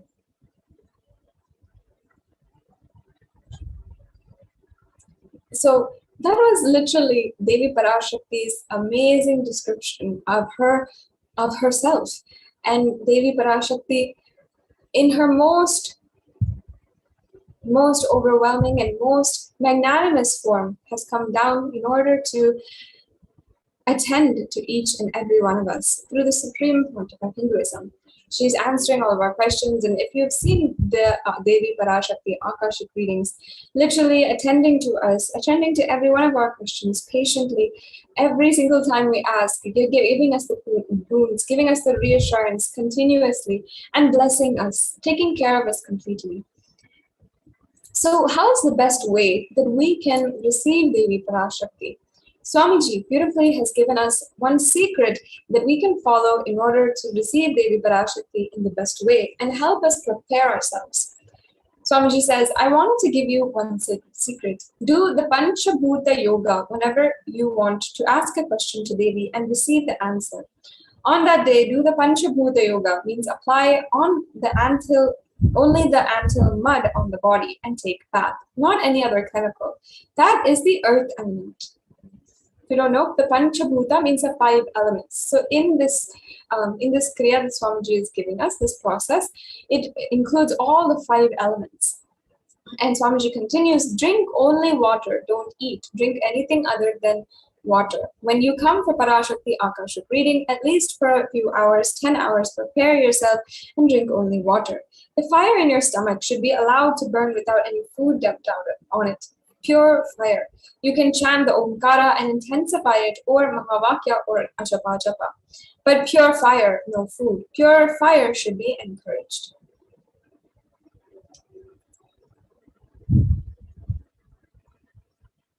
Yes. And Swamiji continues the beautiful instructions for us. Just be in the free airs, or the open space, breathing the whole sky, at least for a few hours before the session. Intensely unclutch to get the power of space, the Akasha. Akasha is an intense energy, just like the other bhutas like earth, water, fire, air. The Akasha also is a pure consciousness, intelligence, living energy. Once you start unclutching, you manifest the Akasha energy in your consciousness, in you.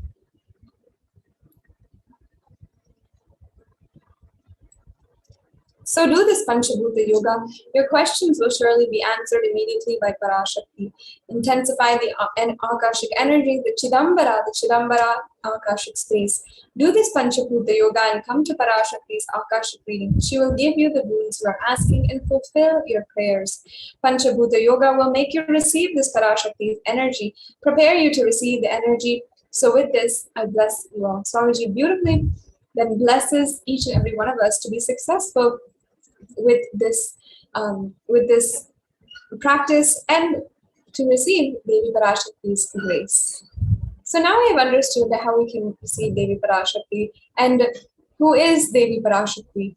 Today, we want to share with each and every one of you one of the special revelations that Devi Parashakti has given to each and every one of us. And she has revealed to us in order to guide us, especially during this time, guide us, help us, aid us as we are navigating our way in this pralaya, the great deluge. And we're going to be entering into the next segment, going into the Akashic reading of Devi Parashakti, and we'll be right back with you after a quick break. What I mean by the word KAILASA, listen intensely. Enlightenment ecosystem, literally enlightenment itself, in your own home, wherever you are. If you cannot come to KAILASA, it's okay. KAILASA can come to you. KAILASA coming to you is KAILASA.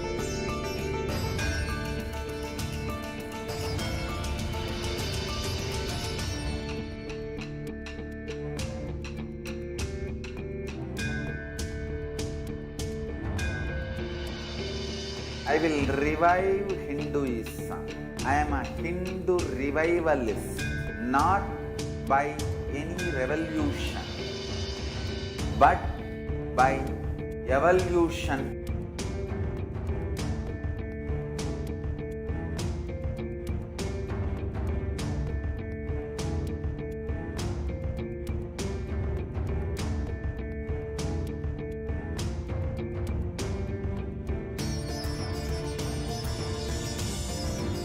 And setting model communities.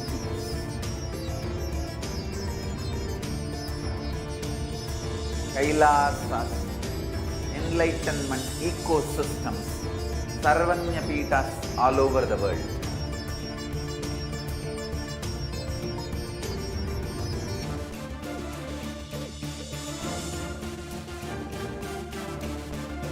All powerful cognition, knowledge, only when you live, power manifestation and possibilities manifestation happens. This is a fundamental truth.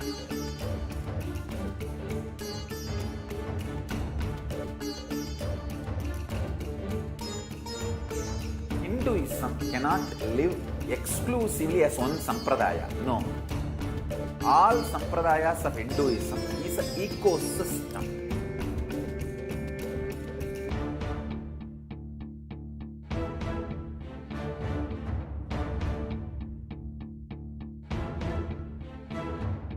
So don't keep quiet thinking that if one sampradaya is attacked, only that sampradaya is going to be affected. All of us are ecosystem.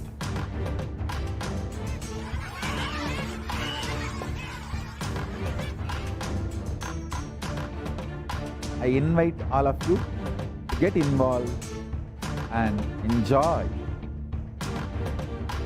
Hinduism by the principle of Dharmo Rakshati Rakshitaha. When you protect Dharma, Dharma protects you.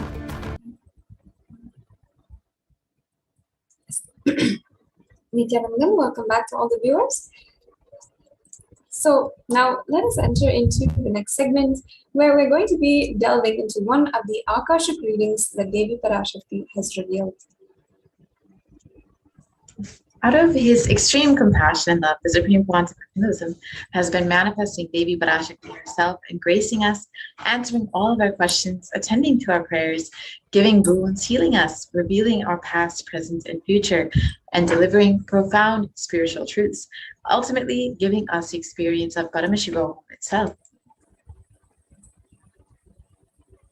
And the answers that Devi Parashakti reveals from the cosmic archives is not just limited to an individual or their past, present, and future, but out of love for the entire humanity, Devi Parashakti also reveals solutions for the global issues that humanity is trying to tackle, and in the process also revealing the future that lays forth for the humanity as a whole. So today, let us see what Devi Parashakti has revealed on the truths about the Thirulokas and the death and liberation of souls. First, let us listen to Devi Parashakti's revelations on the 14th of June, 2021.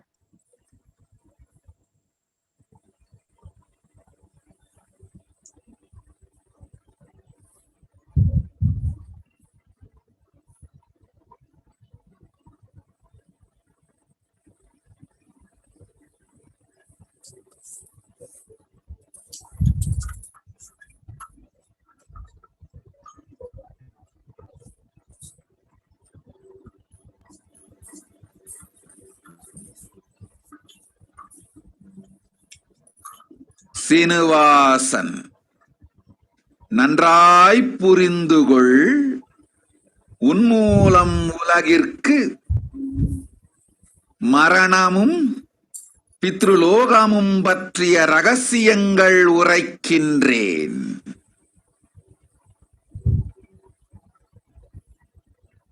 உனக்குள் இருக்கும் தசை நினைவு, சதை நினைவு, உயிர் நினைவு, உயிர் சக்தி, இவைகளுக்குள்தான் உன் பித்ருக்களின் எச்சமும் மிச்சமும் இருக்கின்றது. உனக்குள் பூரணத்துவத்தை முழுமையாய்ச் செய்து பித்ருக்களோடு பூரண நிலையில் இருந்து நீ இருந்த இடத்திருந்தே பிண்டதர்ப்பணமும் பித்ருதர்ப்பணமும் செய். அதுவே முறையான பிண்டதர்ப்பணம், முறையான பித்ருதர்ப்பணம். ஆதி கைலாசம் பித்ருதர்ப்பணம் செய்திட, முன்னோர்கள் சாந்தமடைந்திட 100 மடங்கு உகந்த இடம் உன் பழைய இருப்பு வீட்டை விட. இருப்பு வீட்டு பாசத்தை துறந்து நீ இப்பொழுது இருக்கும் என் வீடான ஆதி கைலாசத்து நேசத்தை வளர்த்துக்கொள். நல்வாழ்வு உனக்கும் அமையும், முன்னோர்க்கும் அமையும்.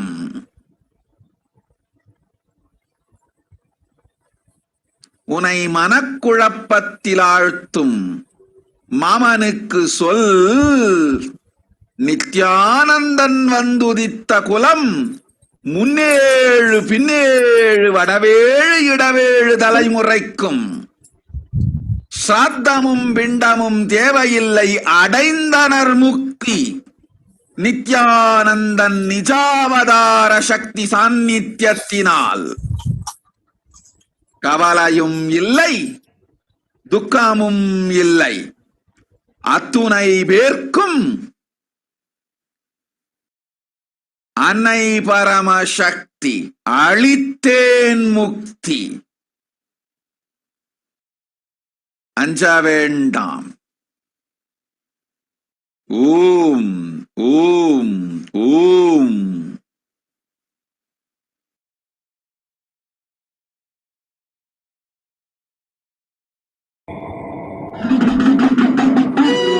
பூவாடக்காரி பொன்னழகி உனக்கு பொங்கலிட கிடைச்சது பாக்கிய எனக்கு.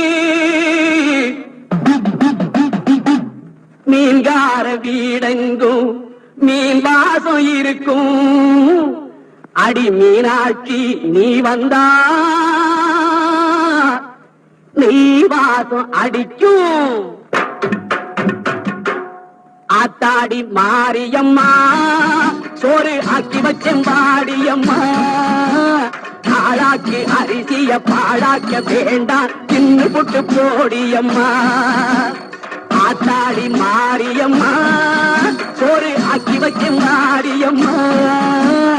ஆளாக்கி அரிசிய பாழாக்க வேண்டாம், தின்னு புட்டு போடியம்மா.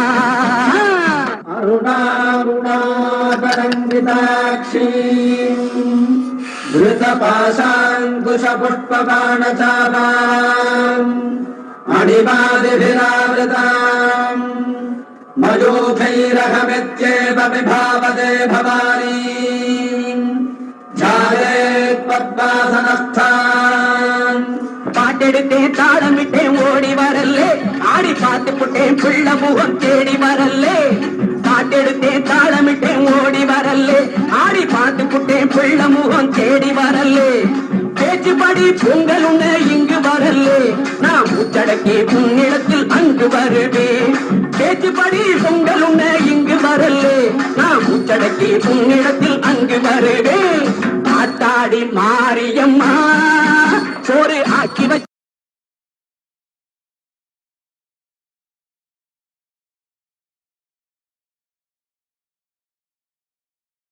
Yeah. So let us look at Devi Parashakti's revelations mapped into English. Srinivasan, Devi revealed to a devotee, understand carefully. Through you, I am telling the secrets of death and Pitruloka, the Pitru ancestors, for various reasons, and also based on their karmic deeds, are unable to find another body. They remain stuck in the form of the Pitru. The Pitrus have their own heavenly place to reside, and it is called the Pitruloka to the world. And the remains of your ancestors, your Pitrus, are inside your biomemory, muscle memory, and bioenergy. Do completion completely inside of you. Be in completion with ancestors, and do the Pinda Darpanam, the rice ball offering to the ancestors, and the Pitru Darpanam, the offering to the ancestors from wherever you are.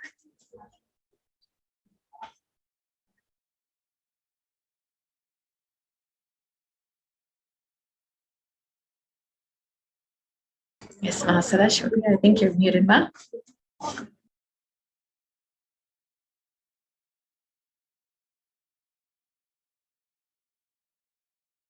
So Devi continues on. That is the proper Pindadarpanam and the proper Pitrudarpanam. 100 times more apt place to do the Pitrudarpanam and for ancestors to be in peace is Adi KAILASA, more than your old living home. Drop the love for your old living house and develop love for my home, Adi KAILASA, in which you are living now. Good life will happen for you and your ancestors. Tell your uncle who puts you in confusion, clan of Nithyananda, up 7 generations, down 7 generations, right 7 generations, left 7 generations. Everyone does not need Shraddham, the ancestral offering, and the Pinda, the rice ball offering to the ancestors. They attained liberation in the presence of Nithyananda, Nijavadara Shakti. There is no worry, there is no suffering. For all of them, Mother Paramasakti, I gave liberation. Do not fear.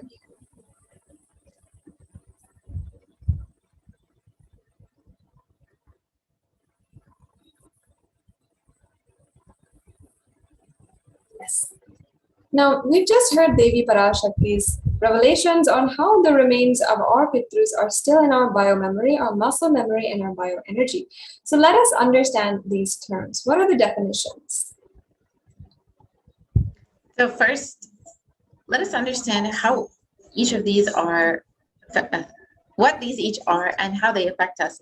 The biomemory is all of your cognitions, which are the root cause for your instigations and reactions, and these are stored in your biomemory. So these are all of your incomplete cognitions, incomplete perceptions, ideas, beliefs, whatever they may be, which are the root cause for your instigation and reactions. And the muscle memory are your actions, the patterns of your actions. For example, having a cup of coffee in the morning and other reactions that you may be having. The method of your reaction is stored inside of your muscle memory.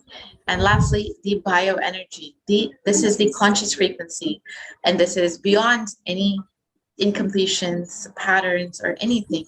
And this is the conscious frequency which it operates your body and the whole cosmos itself.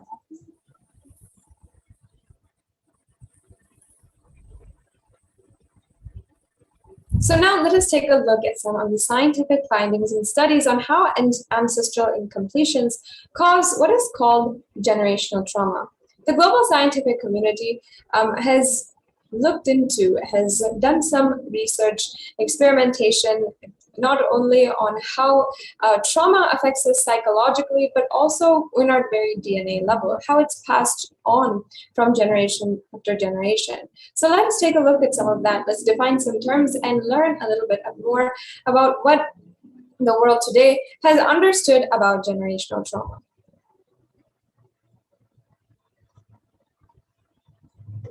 So generational trauma isn't just experienced by one person, but it extends from one generation to the next, and it can be taught or implied throughout someone's life from an early age. So this can be a psychological, social, and now they're finding even biologically be passed down. Of course, in our Vedic scriptures and the the Hindu beliefs, of course, it is already well known that the trauma or incompletions, as we refer to them, is passed down through the biomemory and muscle memory. So let's see what modern science has to say about this. Yes. So trauma can have a profound effect on the dynamics of the family. Let's take an in-depth look at some of the research to help us understand a little bit better. So in this article, it states that generational trauma can have dangerous effects on the family. And according to Psychiatric Times, it states that trauma that affects one member of the family has the potential to fundamentally change the whole family structure. It threatens to erode the very foundation of the family unit, and how family members may start to see each other as enemies. And trauma has the power to make or break a family. And this medical report shown below indicates the effects of generational trauma on children of those who have suffered. So one study reported that children of mothers exposed to childhood trauma, particularly emotional abuse, had higher sympathetic nervous system activation, which might be a marker for vulnerability to anxiety, compared to children of mothers with low emotional abuse, an effect that remains significant after accounting for maternal PTSD.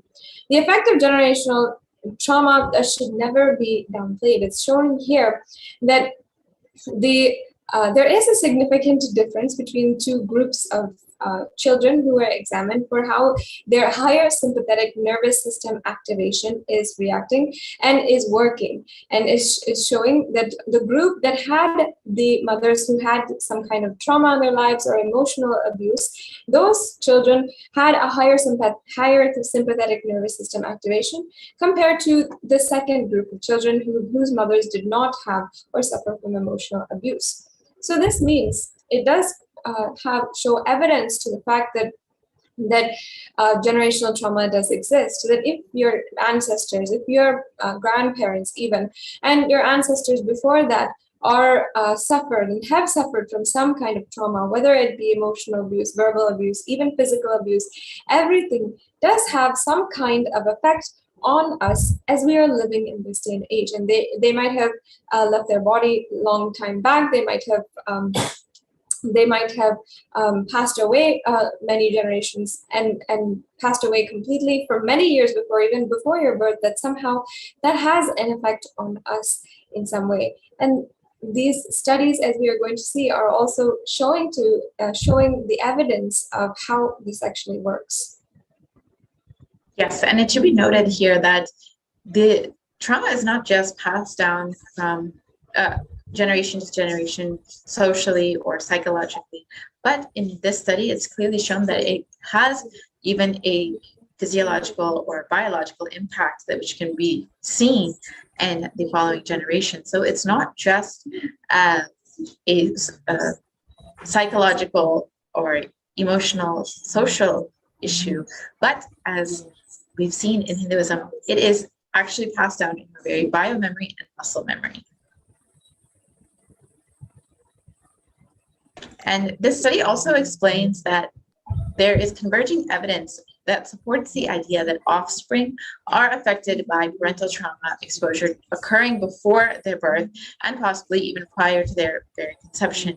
So again, it's not just the trauma that is happening while the child has already been born or even conceived, but the trauma could have happened when the parent is a child or in their young age. And as we explore this topic deeper, we will come to understand how our biomemory, muscle memory, and bioenergy ties in. Yes, and the key word here that pointed out, that kind of shone out to me, was that there is evidence that it is also any trauma prior to even conception, prior to even the DNA being passed on, or that significant biological happening, even prior to that, any trauma could even affect how we live and us in our lives today. So there is something that is more than our biology and more than even what the scientists are able to understand right now, but are continuing to do further research. Yes, and this transmission of generational trauma from parent to child has been proven in various other studies as well. In 2019, an experiment was conducted which showed similar results. Yes, and after the experiment was carried out, it was found out that even in mice, there are similarities on how generational trauma was passed down to offspring. It says that the presence of similar biomarkers suggests that comparable pathways are operating after trauma and in mice and in children. So in this, it is actually, it is showing evidence that there is some kind of DNA change that is happening due to trauma and that is being passed down. Yes, as we can see that there are biological markers that can be traced and studied. So it is very evident that the trauma that is passed down from generation to generation actually has an effect on our biomemory and muscle memory, as the Vedic scientists have already revealed, and as Swamiji, the Supreme Pontiff of Hinduism, has also explained. And other research and studies have also confirmed that the way in which transmission of trauma occurs, whether human or animal. In an article by the Scientific American titled "Fearful Memories Passed Down to Most Descendants," it says, according to convention, the genetic sequences contained in DNA are the only way to transmit biological information across generations. Random DNA mutations, when beneficial, enable organisms to adapt to changing conditions, but this process typically occurs slowly over many generations. And other research has also shown that it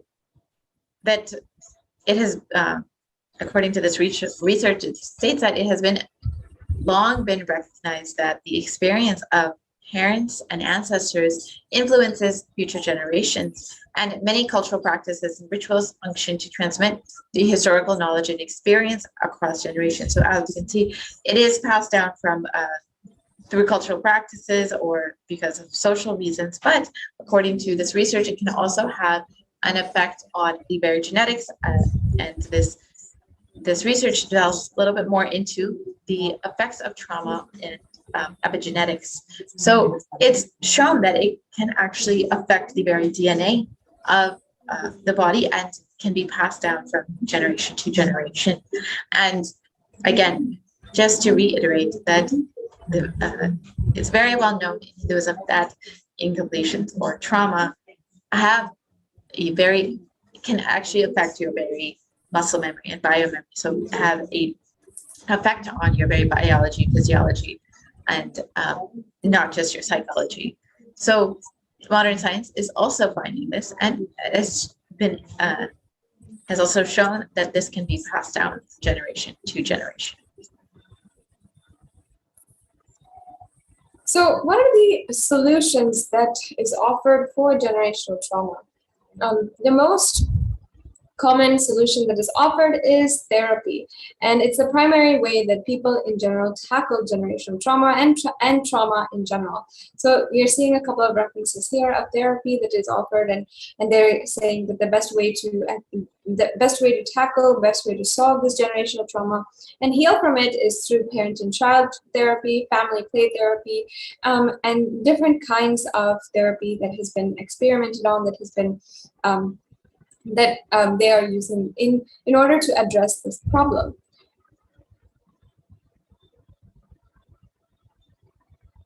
From time immemorial, Hinduism, Sanatana Hindu Dharma, has done vast research and development in this field, and not only has identified the root cause of this, but has also found a solution through rituals, which is being practiced in every Hindu family till date. And let us first understand, before we enter into the solution that Hinduism provides, let us understand what Hinduism has revealed about what happens after death.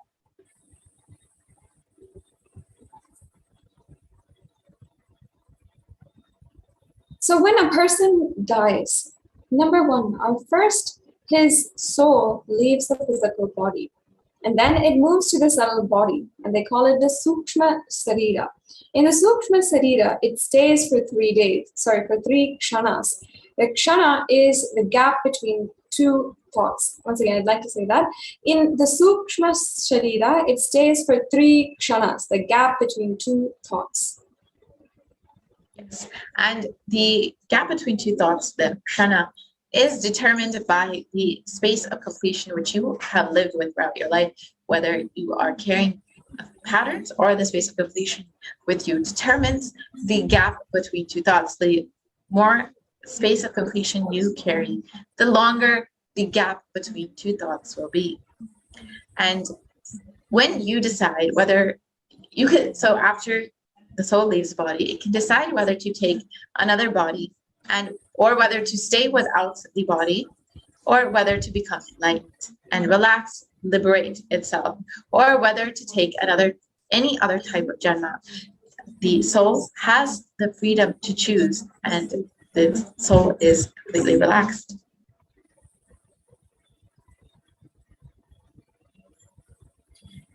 And the way that we are passing, as Matvanapya have been describing, the way that we are passing those 3 kshana is very much determined by how we lived our life. If we have lived a restless life, we will stay really exactly only 3 microseconds in that time, and we'll make a hasty decision, and we'll choose in a very haphazard way whatever comes to our thought first, and we'll simply choose the next birth that we want to take.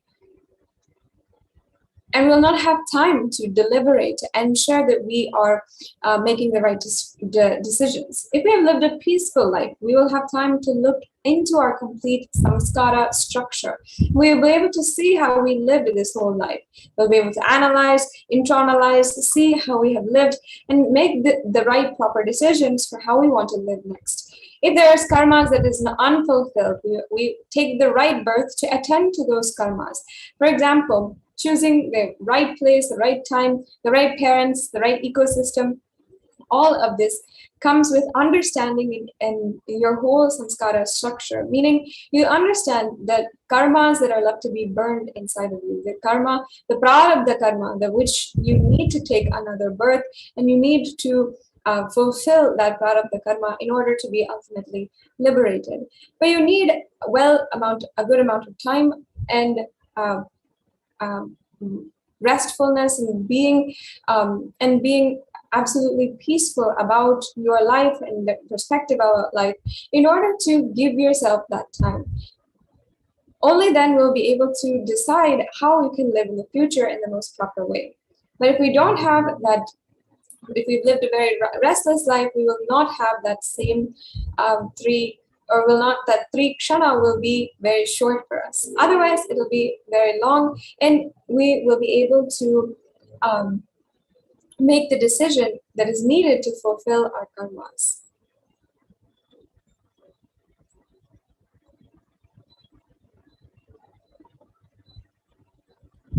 So let us understand our responsibility for the departed souls, for our Pitrus, our ancestors. The last rites are done to liberate the soul to give a good farewell. Actually, if you are continuously bothering about the person, that soul also cannot continue on its journey. It is a farewell we are giving to that soul. Yes, you lived with us. It was great. Now it is time you carry on with your life. And even though we will not be able to digest it, we respect your decision.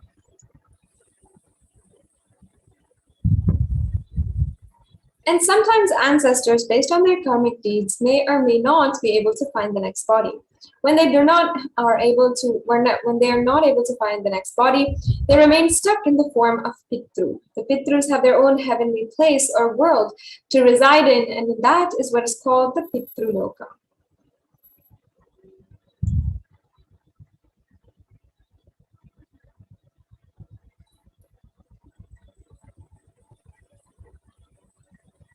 And our responsibility to release this, is to release the soul from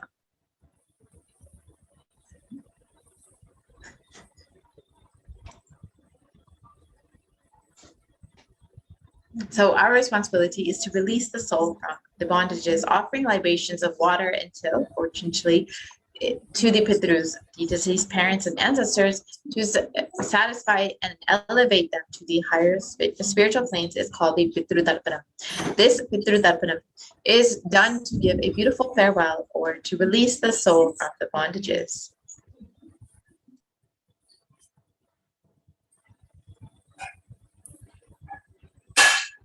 And one of the places which you offer the Pitru Darpana, which is very much known in order to be a very auspicious place to liberate the souls, is River Ganga. The river is considered as a river which is there in the higher lokas actually. And before it was in earth, it actually exists in the higher lokas. And it was there in the Kamandalu of Brahma, means this is the energy, the water energy of existence.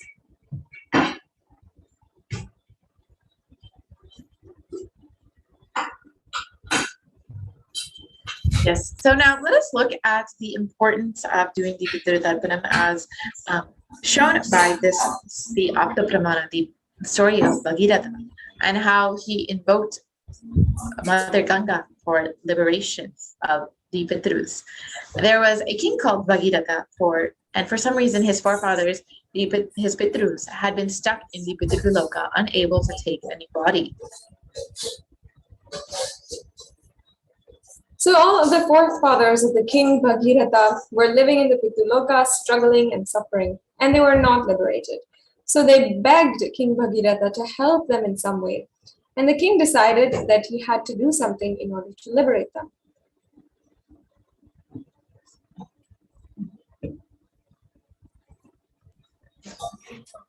In the Bhishma Bharata, chapter 6, verse 4 of the Mahabharata, King Bhagiratha started meditating, doing penance, doing tapas towards Brahma. And Brahma appeared and gave darshan, and he said, yes, I can send River Ganga to the planet Earth, no problem. But be very clear, the planet Earth cannot hold Earth. Can the planet Earth hold River Ganga's speed? First, do something for that. Arrange for it, then I will send the Ganga. So then again, King Bhagiratha started doing the penance, doing tapas. And after tapas, Paramashiva himself appeared, and Bhagiratha explained to Paramashiva, Brahma has accepted to send the river Ganga to the planet Earth, but he says that the whole planet will be washed away. He asks him, what should I do about this? I have no idea. And Paramashiva beautifully responds back to him.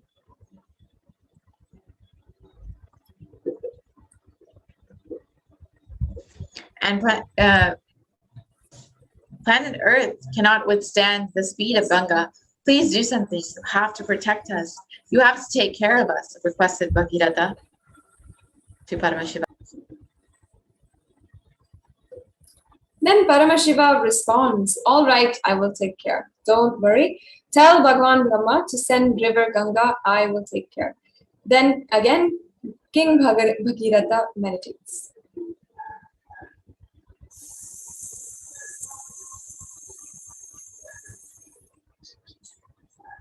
Yes. Now, Brahma again appears and says, I'm ready to send, but the Devatas are not ready to depart with Ganga. They like to take a bath in Ganga every day. It is their life source. Ganga is not simple water. It is energy. By bathing in that only every day, they are able to rejuvenate their body.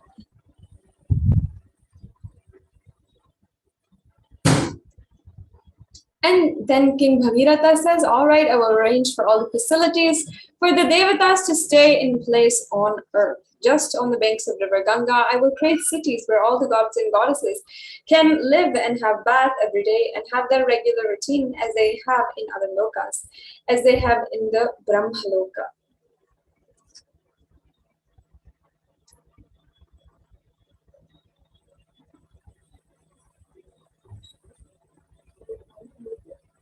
Yes, then King Bhagiratha came down and did tapas towards Himachal and the Hima hills, Hima Parvata, the Himaraj. And Himaraj appeared and asked, what do you? The king requests, I want you to be the host for Mother Ganga and the place where I can create a city for all the Devatas. From you only Ganga can flow. Only you can be the base on which Ganga can flow towards the planet Earth.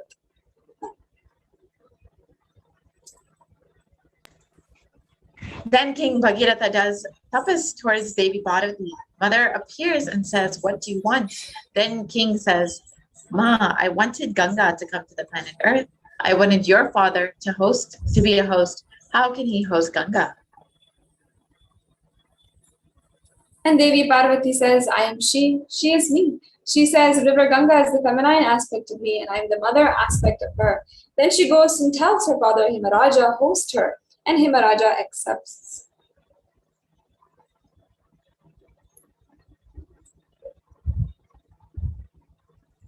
Then King Bhagiratha again starts building the whole city throughout the route in which Ganga is supposed to travel. He meditates on every hill and takes permission. He prays to every hill. Every hill says, yes, I will give way to Ganga. So the whole route is cleared. And then he goes and prays to Lord Kalabhairava, who is in charge of the city Varanasi. Kalabhairava appears and says, what do you want?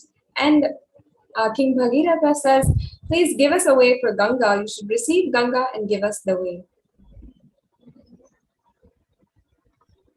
And Kalabhairava says, surely I will give, don't worry.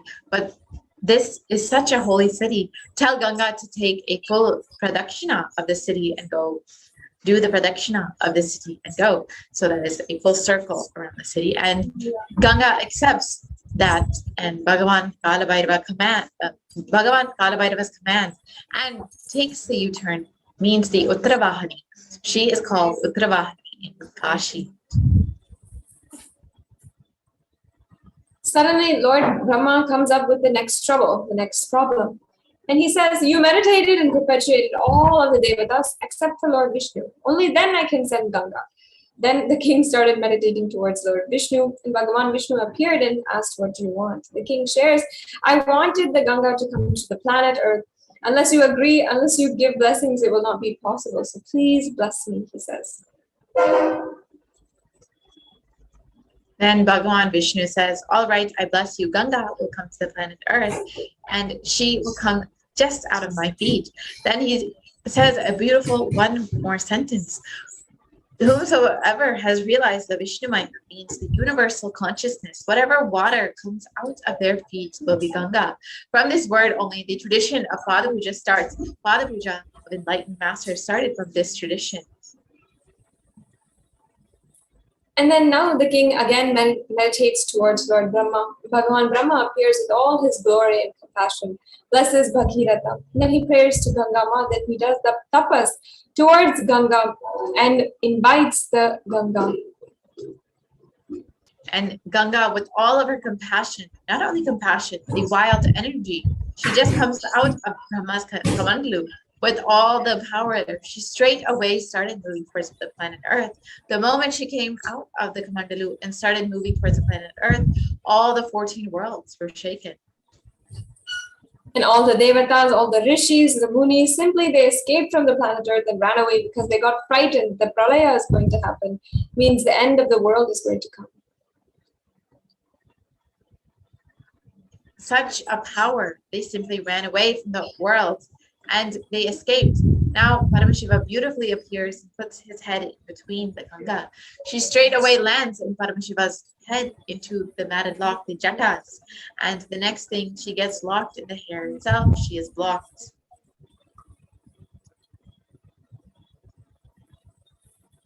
And here King Bhagiratha is sitting and sitting and sitting, waiting for Ganga for one kalpa. But what has happened? Already she has started, but she's not landed here. He's really wondering what's happened, what's stopping her.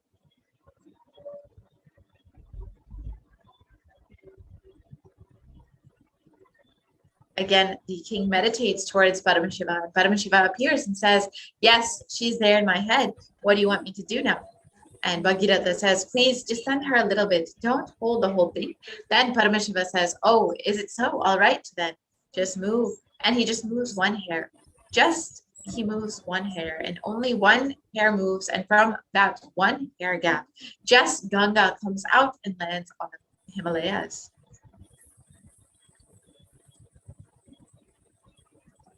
So now we'll understand the whole happening of Ganga from the dimension of spiritual enlightenment. Actually, the whole happening is a metaphysical expression of Bhagirath's enlightenment. The first thing is the Bhagiratha is tortured by his past samskaras and engrams. That is, his elders who are not liberated, and still they are hanging around him. He is continuously tortured by the past samskaras and engrams. So King Bhagiratha does tapas towards the creator of the whole universe. He wants the knowledge, the energy to be flooded on him so that all the engrams will be washed away. All the engrams will be destroyed. And one more important thing, when Ganga came, she washed all the ashes of Bhagiratha's forefathers and liberated all of them. So understand that Hinduism offers two rituals to liberate your ancestors. One is the Shraddha ritual and the second is the Maheshwara Puja. Let's understand these in more detail. Yes, and we can see from this story of Bhagiratha the importance of liberating our ancestors, of liberating ourselves from the engrams that we carry from our ancestors. And that is why Hinduism offers these two rituals, and everyone in Hinduism places great importance on these two rituals. So let us learn a little bit about each of them. The Shraddha ritual is taken from the Atashaiva Shraddha Vidhi. And in this verse, it's saying that the ceremony which was told now is known as the Shaiva Shraddha. And this type of ceremony is to be for those who have been blessed with the Nirvana Diksha, for the sadhakas and deshikas of the acharyas, for the persons who had been samayin or putrikas. Another type of ceremony known as Rudra Shraddha is to be performed. In this kind of ceremony, the names of Pitru-devas are Rudra, Skanda, and Ghanadisha, and the names of the Vishnu-devas are Chanda and Mahakala. For other non-initiated persons, the Laukika Shraddha should be performed. In this type of Shraddha, the names of the Pitru-devas are Brahma, Vishnu, and Isha, and the names of the Vishnu-devas are Surya and Yama. For all the kinds of Shraddhas, 5 persons are to be invited. Out of these 3 kinds of Shraddhas, Shaiva Shraddha, which is done with the Shiva mantras, is extolled to be the most supreme purifying one. So the other ritual that you can offer to liberate the ancestors from the Pitraloka and yourself from all of the engrams is the Maheshwara Puja. And this allows for the liberation of ancestors through the living avatar. And it is offered to those souls who are no longer alive so that they can rest in eternal peace. The real peace that any soul can experience is enlightenment. So while the Shraddha can be offered by anyone in any family, the Maheshwara Puja is an especially special ritual, as it can only be offered to the feet of an avatar, and only an avatar can actually liberate the soul fully from the cycle of birth and death. So now let us understand a little bit more about the Maheshwara Puja from the Supreme Pontiff of Hinduism himself. In this video, we're going to be seeing some of the participants of the program asking Swamiji questions surrounding the Maheshwara Puja and an in-depth understanding being given from the source itself, Supreme Pontiff of Hinduism.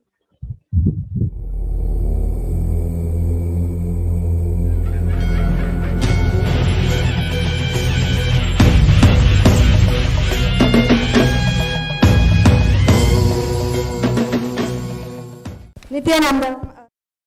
Go ahead, ma. Swamiji, I just wanted to share something. This is not a question, but I actually went to Badrinath, to Brahmakapala, to do the Shraddha, to do the Pinda Tarpana for my ancestors a few years ago. They told me I cannot do it because I'm a female, and you have to be a male, and you have to be the eldest son in the family. So they have a lot of restrictions. So it's not very easy to do those, and I think the Maheshwara Puja, it's just we sit right here and it just happens. We don't have to worry about, and nowadays the roads are not even accessible very easily to these places. No, not only that. You see, listen, in that rituals, in the 13, anything related to the dana women can do, like a godana, budana, swarnadana, vastradana, annadana and all. Rituals, basically women are not allowed to do in the later days of Hinduism, the post-Shankara time, the all rituals were banned for women. That is the reason this rule came. Okay. But originally in the Upanishads and Vedic period, there are records, women doing Shraddha and even last rites. There are tons and tons of records and enough of records. And even the Shraddha mantra, in Shraddha mantra, where the priest asks the person who is giving Shraddha to hold the rice and the til, he addresses male and female. Please understand, he addresses masculine and feminine. And there are at least few places we have enough references and enough of evidence where women were asked to give Shraddha and participate in the rituals. Now what you are saying that in Badri it is not happening is just the recent times, maybe last 600, 700 years, the male chauvinistic. That is the reason the Shraddha was stopped for women. You guys take this reference and go and do Shraddha in Badri and tell them, my Guru is Mahamandaleshwar, he has given this reference. You tell whether this sutra is right or wrong. Yes, Swamiji. Is this sutra original? Is this mantra original? Yes. He says, yes, it is original. Then allow me to do Shraddha. That's all. Yes. Swamiji, Pitru Doshat Kaga Pandra Pujayam, Maheshwara Puja is the same? Yes, it's one and the same. Swamiji, what if we don't have any photos or any birth time? No, I cannot do Maheshwara Puja. You have to have either birth chart or the photo. Without that, I won't be able to offer. Swamiji, go ahead. While in Kailash, with you, we paid the tarpana, what are the... Then I think that's enough. That's enough. Second is, when you say they will be relieved of all the, after the Maheshwara Puja, relieved of all the karmas. I thought it's only the incompletion. All your karmas are actually incompletion. Even the past life? Yes. Okay. Even the need for breathing is an incompletion. No, but my question is this. In the present life, there are the incompletions, let's say. But the karma is also from the previous life with somebody else. In the past life incompletions only, you bring it as a karma in the present life also. With the same soul? May not be same souls, but the carrier is the same soul. Na? Say, for example, past life you would have had a fight with your husband.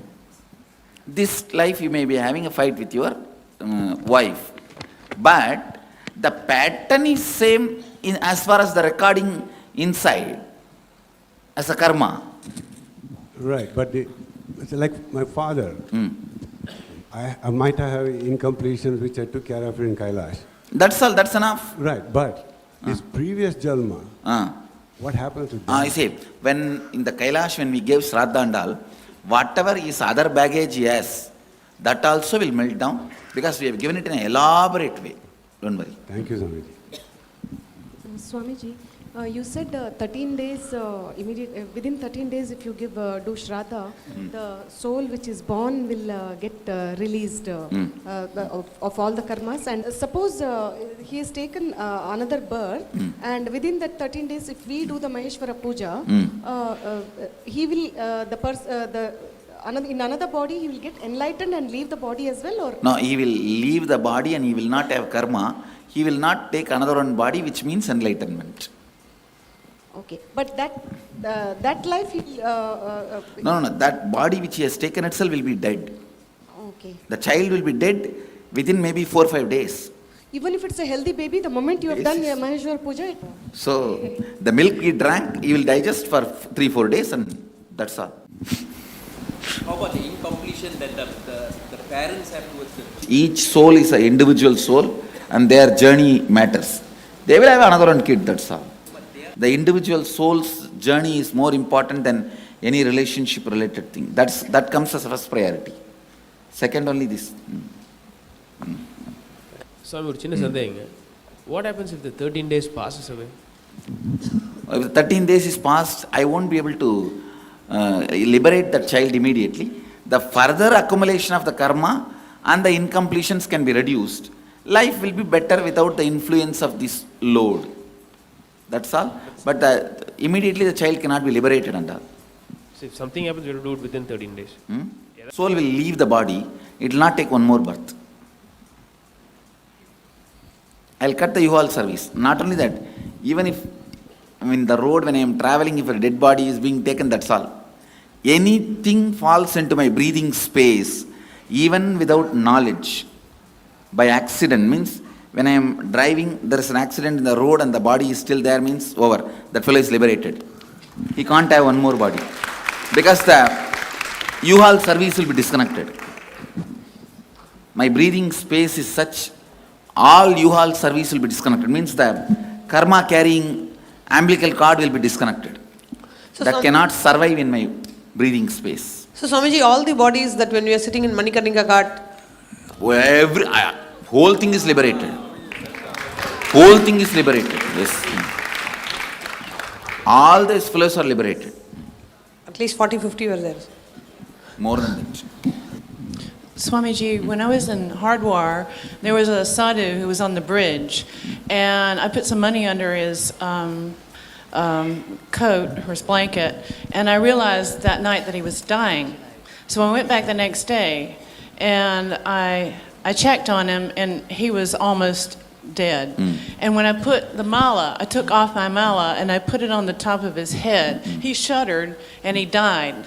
It is good. It means you liberated him. You helped him to free. You put him in connection with me before he was dead. That's good. Go ahead. Swamiji, you said the souls, even as long as they're in their breathing space, they get liberated. So does that mean it only can happen in your physical presence around your breathing space? No. In my physical presence happens. When I connect with them also, that they become part of my physical presence. Okay, so Swamiji, let's say we have a deity which has been done prana pratishtha or your paduka which represents your presence there. So if that will not be able to have such a strong radiation over a human being because that being has to connect with it. Okay. In my case, he doesn't need to connect. I myself can be actively involved in it. A deity will not actively involve. It will only wait passively and whoever comes will be gracing. The Markandeya was active. So that person who is dying, if the person is active, the deity can do the job. Go ahead. Where? Swamiji, if a person does suicide in your physical space, then? No. If a person commits suicide, even in my physical presence, I will not be able to help. Because it is a abusal. You are fighting against God. When you asked and He gave you the body and you destroying it is directly fighting against the cosmos. So nobody can help you. Swamiji. Nobody can help the person who commits suicide, even in my physical presence. Swamiji, even animals assume a new body within 3 seconds other than human beings. No. Animals, when they evolve only, they assume a human body. That also happens within 3 seconds. Swamiji, if the body wants to, if the soul, which has been born in a new baby, if you have liberated it, if it still wants to hold on to a body, get a new body? No, it won't want to. When the karma baggage is not there, it will feel free and just jump out. Who wants to be inside the body when there is no karma baggage? Swamiji, how is it then with enlightened babies getting born? Babies, enlightened children getting born. They don't have karma, right? So why do they keep their body? No, that is incarnations.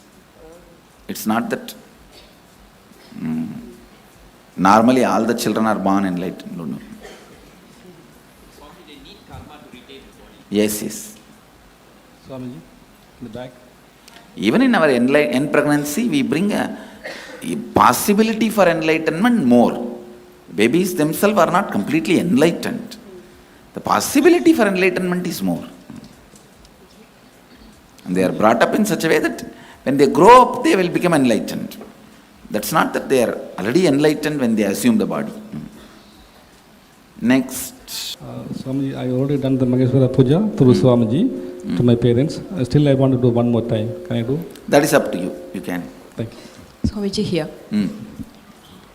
In the presence of energized padukas or deity or any object, if the person is leaving the body, can it be? Will it become less what painful? I am saying, that person, if he actively connects with me, I can do, but not that his feeling connection doesn't exist. See, when it happens in my physical presence, that person's active connection is not required. I'll do the active job. But in the Padukandal, that person has to be actively connecting it. Will it be less painful for the? Surely. Not only less painful, even liberation can happen. Thank you so much. If that person is actively connecting. Thank you. Swamiji, the children who they die within a day or two of their birth, that means are they getting liberated or they will be? Yes, they will get liberated. Within 13 days, because as you said that karma they baggage. They won't have the karma baggage. Okay. So immediately liberation only. Okay. Thank you. Swamiji, I wanted to share one experience. When I did my first Maheshwara Puja for my dad, since my dad died about 10-15 years ago, I didn't do any tarpana. That was a deep guilt in me that I should have done, but I didn't do. But that was an opportunity to perform the Maheshwara Puja. When I did the Maheshwara Puja and when you put your food in your mouth, I felt that something dropped from me, a huge weight. I physically, it was like a gross feeling that something left me. Because I had doubt also. How could this be liberating my dad and all that I was having? Because only 3 kshanas you need for you to take the next body. Since he died about 15 years ago, how could that happen? And all those things was running in my mind. When I did that, I felt that this was more than what I would ever imagine to do. Thank you, Swamiji. Swamiji, one more question. Do the karmic laws affect incarnations the same way as they affect human beings? No. So incarnation can never accumulate bad karma? No. It doesn't touch me. Oh. Then? I don't know, I'm just asking because some people thought you face so much harassment and all that is not because of any bad karma. Now you are also harassing me, what can I do? That is not because of my bad karma. I decided to be patient and answer you, that's all. I have a question about in medicine, assisted suicide. Is that also bad? Yes, suicide is bad in every angle. The Vedic tradition, Hinduism does not accept suicide in any form. So even if the person's suffering, you shouldn't do that? Even if the person should be kept alive with all possible available scientific inventions, discoveries as long as possible. And if doctors should not do euthanasia. Yeah. Mercy killing, doctors should not do. At least for all my disciples, I tell you guys, even if you do mercy killing, you will be prosecuted for murder in the cosmos.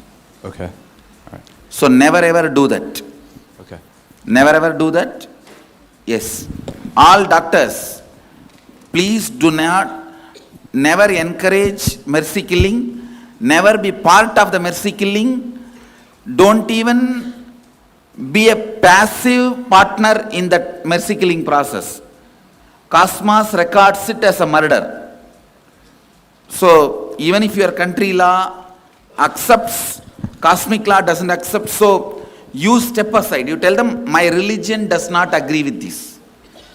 For religious reason, I will not approve or encourage, be part of it. You be very clear about it and step aside. It is straight murder. It is straight murder. Nothing can be done. If somebody is attempting suicide, that will be hanging as a ghost forever till that natural time of moving to the next body comes. accident, he will not have suffering because he is not destroyed himself. I'd like to participate in this Swamiji in the puja, but I won't be able to sit on the floor. Is it all right for me to sit on the chair? You see, the Shraddha, it's a ground ritual where the food is supposed to be spread on the floor and offered. That is why. Okay, thank you. Sitting on the floor will be as important as I need a photograph. Can I offer the puja to my husband's grandparents who I've never met? Whom you never met. Yes, yes, you can offer. I had two questions. One, is there a Hindu position on organ transplants, lung transplant, heart transplant? The Hinduism is very clear, it accepts organ transplants. Okay. Second, what about hospice care? If a patient is dying and wants to just take hospice natural... care is accepted in Hindu tradition, it is encouraged. Okay, thank you. As much as possible, the patient should be kept alive. Swamiji, how about aborted life? Aborted life. Actually, life enters only when the baby is coming out of the mother's womb. In that 3 seconds only life enters. When the baby tastes this prana, the breathing, the breath of the world, only at that time life enters. So inside the heart beating and all is an extension of mother's heart, mother's life. Thank you. In one body, please understand, inside one body, two lives cannot exist. Swamiji, there is a condition of newborn baby where the kidneys are not developed, so the lung is also not developed. So the baby is put on the breathing machine support, and the whatever 24 to 30 hours the baby was there on the support. So there is not a clear, we were unable to see whether even adding a blood pressure support medication for a low BP, whether will prolong the baby's life or not, because the lung is not developed, so the baby is going downhill on the breathing machine support, which is considered maximum for the breathing aspect. So you have done everything best and then baby dies, no problem. But anywhere you lack, it is murder.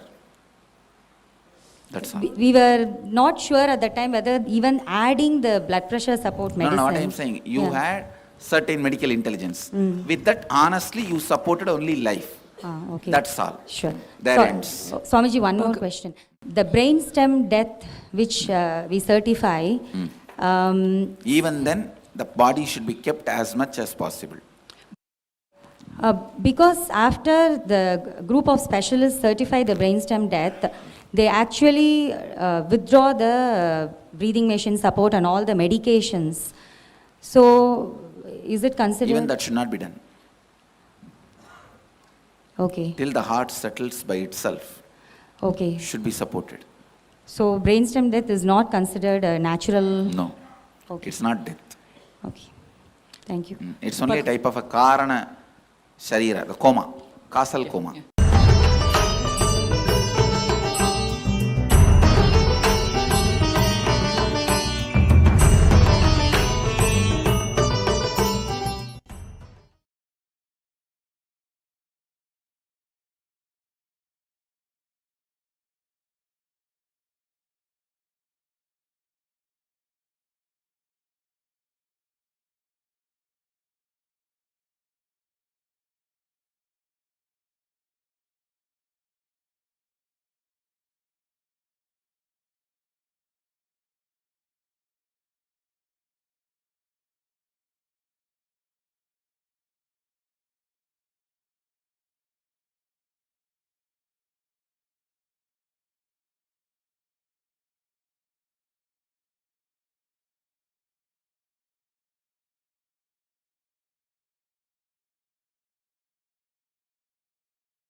Yes. So we just watched a very, very interesting video where Supreme Pontiff of Hinduism explains to us the nitty-gritties, the details, the secrets behind the Maheshwara Puja, one of the most powerful offerings in order to liberate the departed souls. And it can be only done by an avatar and an incarnation. Paramashiva himself liberating the souls of your ancestors and those the lost loved ones is a very powerful way that you yourself can achieve healing. In fact, many of our deepest incompletions, our pains, our sufferings inside of us, we ourselves do not know. We ourselves don't see what we have experienced in the past, what our ancestors have experienced, and it's very much a mystery to us. But somehow it becomes our reality. We might be facing a blockage in any part of our lives, and we will not realize that it is actually some kind of deeply rooted pattern that we have brought down with us from generations, and our ancestors have had it. In fact, there's been research if even the generational trauma of ethnicities which have undergone holocausts and genocides, and Hindus all over the world being one of the most persecuted communities, persecuted populations in the world, we do have trauma that we can heal. This is why our ancestors gave us the gifts of the Shraddha ritual and the Maheshwara Puja. And the Supreme Pontiff of Hinduism, over the last 2 years, has been offering the Maheshwara Puja and conducting this extremely profound, powerful ritual in order to liberate the souls that are leaving at a very high rate, the souls that are crowding the Pitruloka. And as there are so many different natural calamities, there's disasters, tragic accidents that are happening across the world, this Maheshwara Puja is a way that Swamiji is offering the Shanti for all of those souls and bringing about peace in our world, giving completion not just for the departed souls, but also for each and every one of us here on planet Earth, trying to navigate our lives during this pralaya and trying to cope up as we lose our loved ones and we're seeing death in so many different ways around us. Maheshwara Puja is a beautiful way to have that completion, to achieve that completion. Not only that, it can create a breakthrough in your life in a way that you might have never imagined, you might have never expected. You might have just offered Maheshwara Puja. Within 24 hours, you'll see some kind of breakthrough, just because Swamiji has liberated the Pitrus, your Pitrus, and that has created some kind of breakthrough. Because the science is real. And we saw today how the modern day scientists, modern day research has been starting to catch up to the science that our ancestors have known for thousands of years. Now, we're going to be watching a couple of the sharings of people who have offered Maheshwara Puja already. And in these sharings, they share about how immediately within 24 hours, a significant shift has happened and how they have gotten and realized a breakthrough just with one offering of Maheshwara Puja. And these sharings help us understand the possibility that comes with just one step on our side, which is offering the Maheshwara Puja. And now let us watch one sharing from Murthy Adhuri Ayya, who's from the United States. And he shares how he had a breakthrough just after offering the Maheshwara Puja.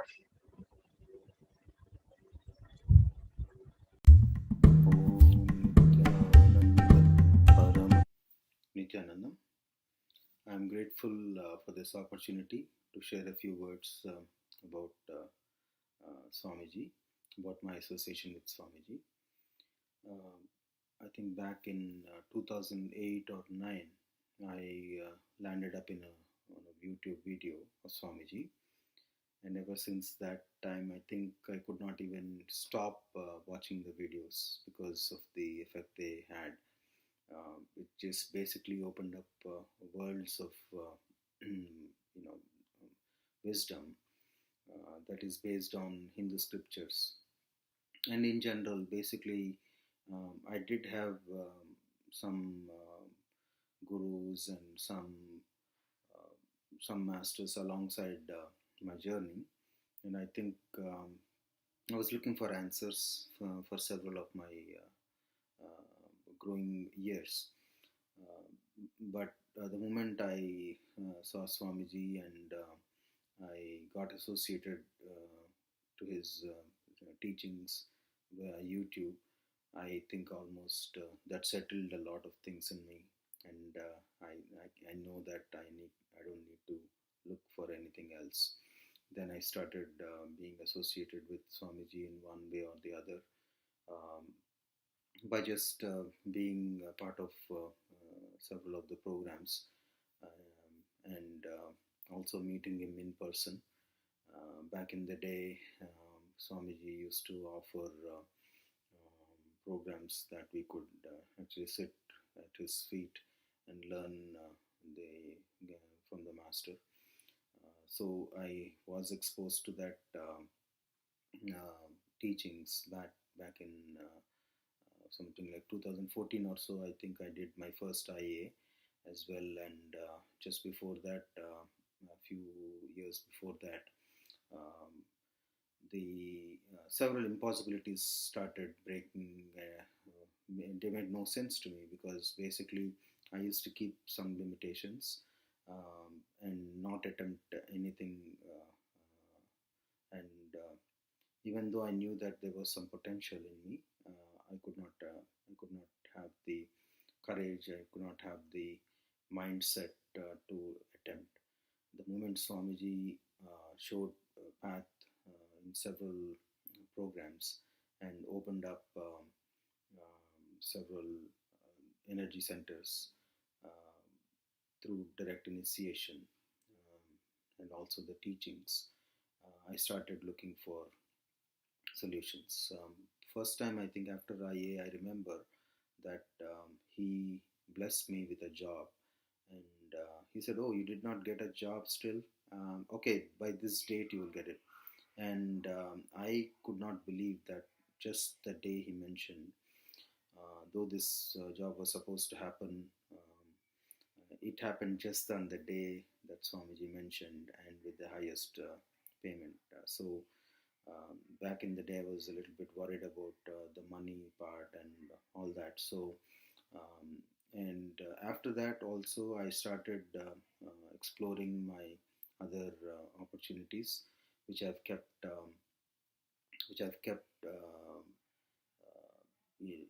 in the background and was not attempting. So I bought a franchise.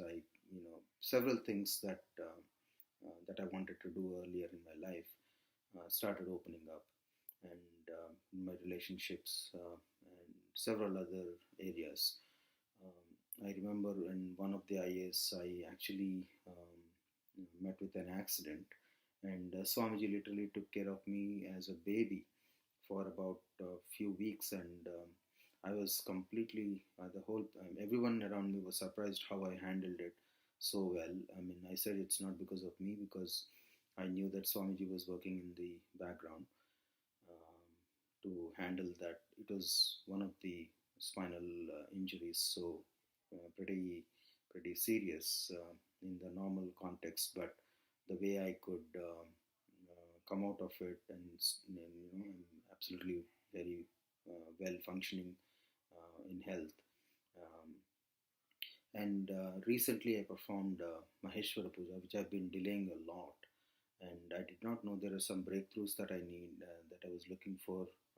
And after Maheshwara Puja, I can tell you that just within the next 24 hours or so, I landed up in another salaried job, though I was not looking for it, another 10-20%. I mean, I'm just saying that the faith and connection with the Master is something that I value and cherish all my life, and I just landed up in two different unknown things opening up because of the Maheshwara Puja that I performed.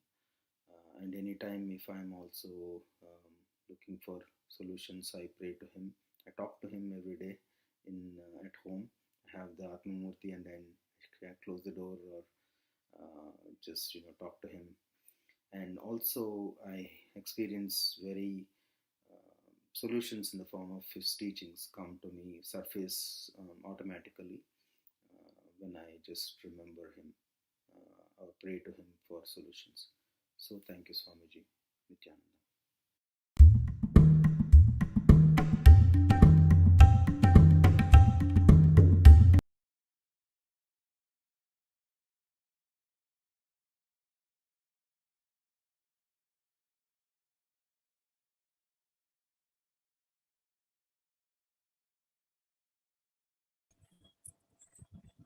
Yes, that was a beautiful, heartfelt sharing from Murthy Duriyaya, who has shared with us his breakthrough after offering the Maheshwara Puja.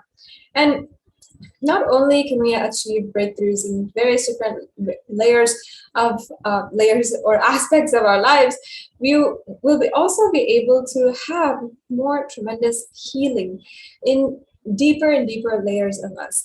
When we are experiencing life, when we're experiencing the universe and our cognitions of life in the universe, it'll be completely different. In the next sharing, we're going to be seeing how one person who's offered the Maheshwara Puja had found complete completion with her mother after offering the Maheshwara Puja, and how that has brought so much of deep completion, peace, happiness, bliss in her life, and given her a breakthrough in this way.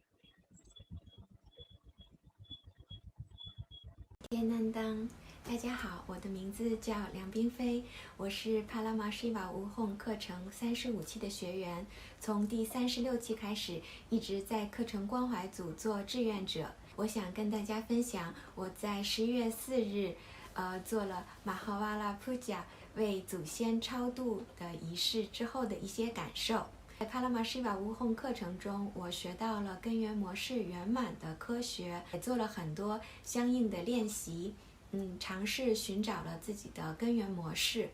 我自己是3岁，我的亲生母亲去世，一直我的家人就会说我是一个很可怜的孩子，因此我也一直会认为我的最爱的妈妈已经离开我了，所以我是一个不被爱的，不被这个世界接受的一个孩子。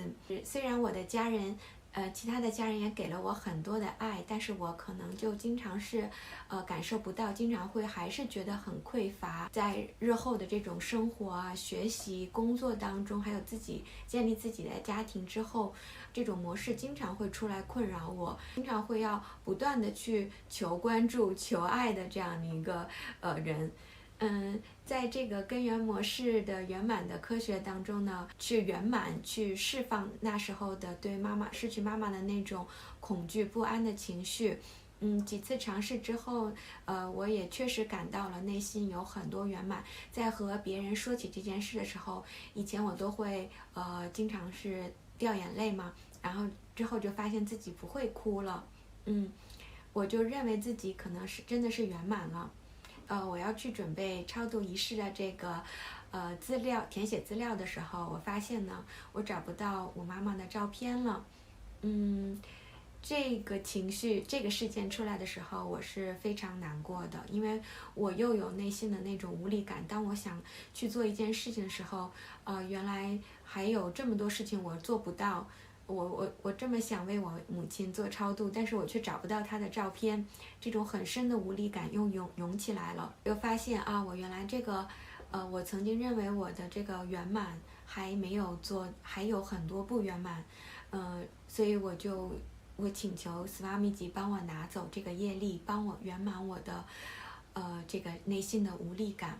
然后这时候呢，就有一个同修师姐，我跟他说了这件事，他跟我说你可以去问问你妈妈的朋友。然后我突然就想到了我认识的一个我妈妈的朋友，我还有他的微信号，我就马上去联系了他，然后他也马上给了我回复。他那里还有那种就是黑白的几十年前的那种大合影的照片，他是我妈妈的小学同学，大合影的照片里有我的妈妈的样子。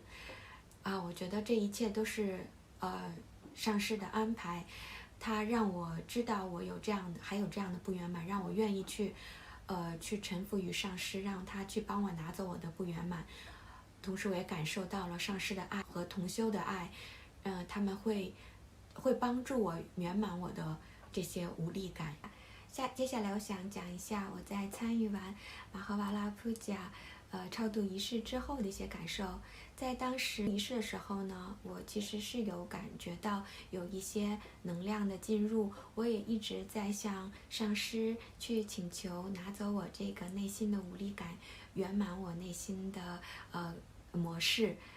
当天呢，我参加完超度仪式之后，我走出家门的时候，我就发现自己的身体呢就轻盈了很多，就是从未没有的那种轻盈感，我也觉得很神奇我觉得可能是业力被拿走的那种感觉，就是这样的轻盈感吧。我在去星巴克买饮料的时候呢，我得到了一个这个1赠1的一个幸运问卷，就是随机的1500人或者1000位顾客里面会突然蹦出来这么一个，就是很随机的。虽然只是显化了一杯饮料，但是我会觉得自己是一个很幸运的人。当天晚上呢，我也一直感觉到自己呢是已经是非常被治愈，已经一直在一个圆满空间里。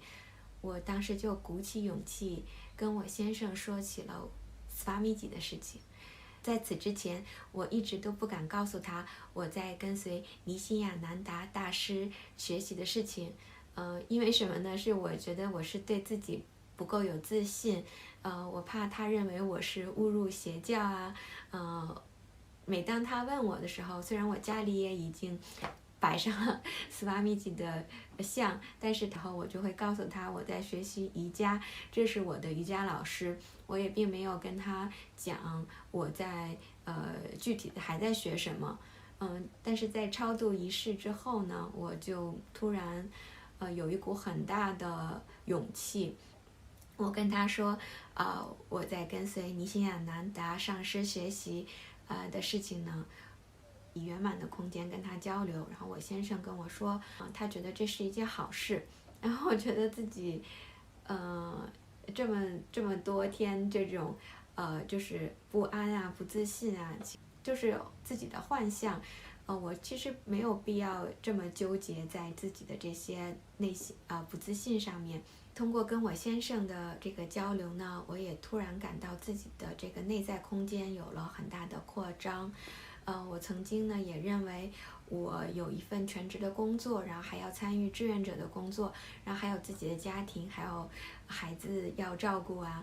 我觉得自己怎么会有那么多时间和精力呢？这真的是不可完成的、不可能的任务。我经常就是陷在这种时间的无力感里，然后我也是经常在这个手账上去记录一些自己的日程啊，然后就会越来越发现自己的时间的匮乏。但这次参加完超度仪式之后，我明显感觉到自己内心的空间的扩张。我也会觉得事情是有很多事情，但是我只要拿起责任去一件一件的完成，所有的事情都会很顺利的解决。如果你看到这个视频，也会对马哈巴拉普加超度仪式感兴趣的话呢，欢迎和志愿者联系。感恩大家，尼天南当。Yes, that was a beautiful sharing from one of the members of the Chinese Sangha. And she was able to tell us in a very, very eloquent way how much she achieved so much of completion after the Maheshwara Puja. And she has given us insight into what happens after you offer this Maheshwara Puja. Now, if you want to know more details about how we can offer, what's a little bit more about it, get your questions asked. In our next segment, we're going to be delving into a little bit more on the offering of Maheshwara Puja, as well as the different offerings that you can make for Devi Parashakti. So with this, we now come to a conclusion of this segment in today's program, and I hope that you had some of your deepest questions about death and departed souls and the Pitru Loka answered today. And you are more inspired to be able to offer the Maheshwara Puja. We'll now be moving on into the next segment of today's program after a quick break.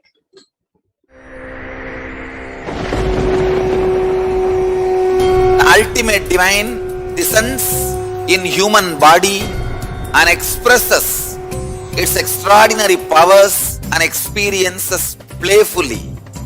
Sundareshwara is the embodiment of this statement. He is not Shiva as you understand, sitting in the Himalayas, frozen in the ice, in Samadhi. Sundareshwara is an artist with tremendous heart, ready to listen to human sufferings, ready to bend for human emotions. The one and only thing you need to obtain His grace is simple feeling connection. That's all. He bends for anybody, to any level. Even the word compassion is too small. He is still available. Even now, He is there. He assumes human body and relates with you, answers you, responds to you, raises you.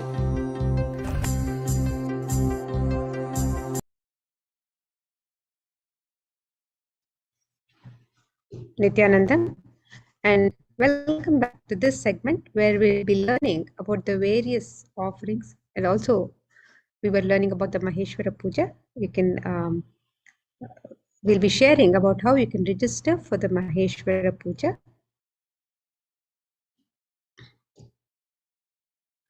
So the Maheshwara Puja is the offering of Bhiksha, the food to the avatar, along with his monastic disciples, the sannyasis and brahmacharis in the path of sannyas.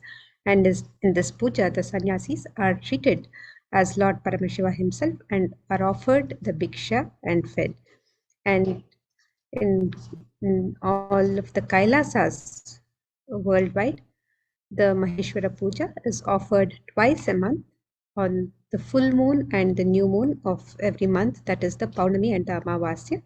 So the next Maheshwara Puja will be offered on the upcoming Amavasya, the new moon day, which is around the 2nd of December. So you can register for the Maheshwara Puja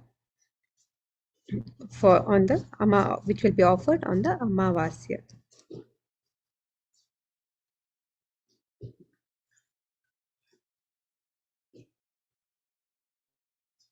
And tradition says that offering food to the avatar is equal to feeding 10,000 hungry, the best place on earth to give Pinda Tarpana, the food for the departed souls. Completion with living and those who left the body is the stomach of a sannyasi. The Jataragni, the digestive fire of the sannyasi, is the best fire into which you can offer the Pinda Tarpana. In the Somashambhu Paddhati, the Shraddha Vidhi, the third verse, describes Lingino Brahmanadyascha Shraddhiya Shiva Dikshitaha. And the translation of this verse, it says, the sannyasis and brahmanas who have been initiated into the Shiva Diksha are eligible to be appointed as the representatives of Pitrus in the Shraddha. The Shraddha, the ritual offering to the departed souls, reaches the Pitrus, the departed ancestors, directly. Maheshwara Puja is 1,000 times greater than offering any Shraddha, any Pinda in any river, any water body, any lake, any holy land, and any holy place. The reason being, sannyasis intend only to have enlightenment, having renounced all other desires and needs, so serving them with the intention of completion brings about the same effect in the departed soul and helps them attain enlightenment and get merged with the cosmos. The tradition says that one morsel of rice offered and served to an avatar liberates 7 generations up and 7 generations down the heredity of the Maheshwara Puja participant. Those many morsels of rice fed bestows that many kalpas, where each kalpa is 4.32 billion human years, and each morsel of rice bestows that many kalpas of life in Kailasa in the space of an enlightened master to the participant. The Supreme Pontiff of Hinduism, Jagadguru Mahasannidhanam, His Divine Holiness Bhagwan Nithyananda Paramashivam, personally receives bhiksha and food offering, and using the astronomical birth chart or a provided photograph of the departed soul, the Supreme Pontiff of Hinduism brings completion to not just unfulfilled emotional verbal commitments, but also to anything that you were insensitive to them about when they were in the body. So, if you would like to register for the Maheshwara Puja, if you would like to offer the Maheshwara Puja for any of the departed, any of your family members or friends who have left the body, you can register on the website www.kailasamailer.com/sevas.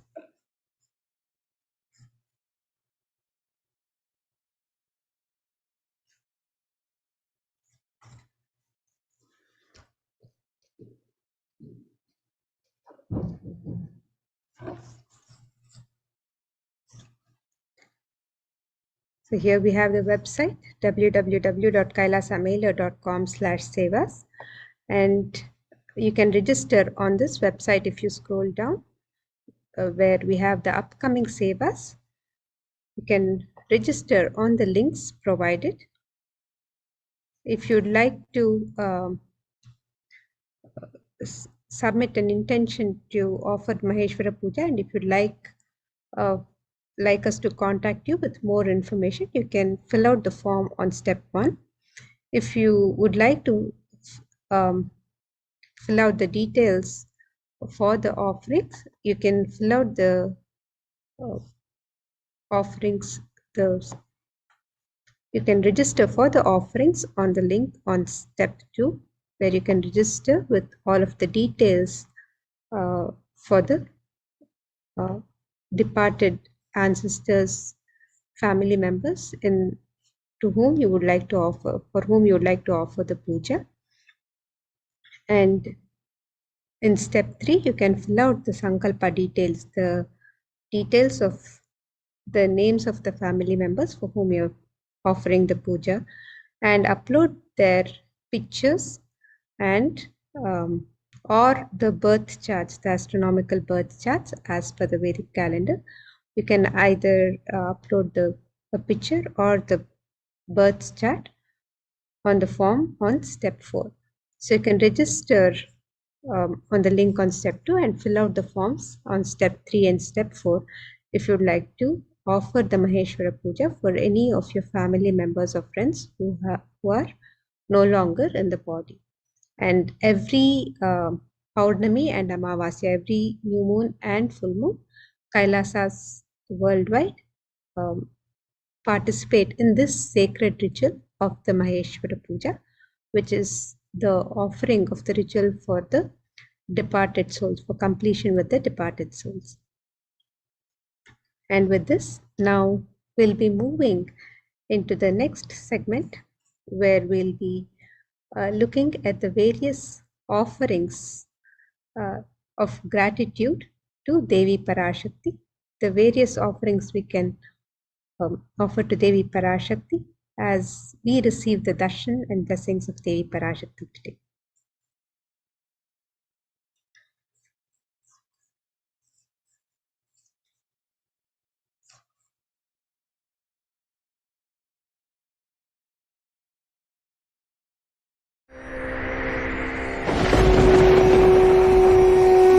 Ultimate divine descends in human body and expresses its extraordinary powers and experiences playfully. Yes. Now we'll be learning more about the various offerings to Devi Parashakti as we get ready to receive her darshan and blessings. In the Hindu tradition, it is the custom to make an offering of gratitude, of our love and devotion whenever we receive the darshan of the divine, when we visit a temple, when we visit Guru, anytime we receive the darshan of the divine, we make an offering as our token of gratitude, our token of our sacred sentiments. And every temple in every Hindu temple has a hundi as we enter the temple, where we can offer our gratitude of love and devotion. So similarly, here we have the e-hundi offerings, where you can make your offerings of gratitude in any amount and in multiple currencies. Devi is described as Bhakti Priya, the one who is fond of true devotion. In this verse from the Lalita Sahasranama, it says, Bhakti Priya, Bhakti Gamya, Bhakti Vashya Bhayapaha, Shambhavi Sharada Radhya Sharvani Sharmadaini. And the translation for this verse, it says, Devi is fond of true devotion and is realized through true devotion. She can be won over through true devotion, and she removes all fear. If there's any fear in the minds of the devotee, Devi is sure to remove that fear. It is stated that Devi likes to be worshipped in autumn. Here it is meant the autumn of our lives. When our thoughts turn more and more inwards, the role of the divine is known and understood more clearly, and the need for Devi worship becomes stronger. So you can register for these offerings of the e-hundi, which can be offered in multiple currencies and any amount. You can register for the offering on the website www.kailasamela.com/save. And the next offering to Devi Parashakti is the offering of the Sankalpa chanting, which is the conscious resolution to Devi Parashakti. And in this verse from the Saundarya Lahari, it describes, let the mantras I chant with the sacrifice in my soul become chanting of your name. Let all my movements become auspicious mudras. Let my travel become perambulations around thee. Let the act of eating and drinking become fire offerings or oblations in the homa or yajna to thee. Let my act of sleeping become salutations to you, and let all actions of pleasure of mine become part of your worship. And when we make our conscious resolution, our conscious prayer to Devi Parashakti, she showers us with the blessings for both asked and unasked, remembered and forgotten wishes to manifest. So you can register for this offering, the Sankalpa, the conscious prayer, on the website www.kailasamela.com/sevas.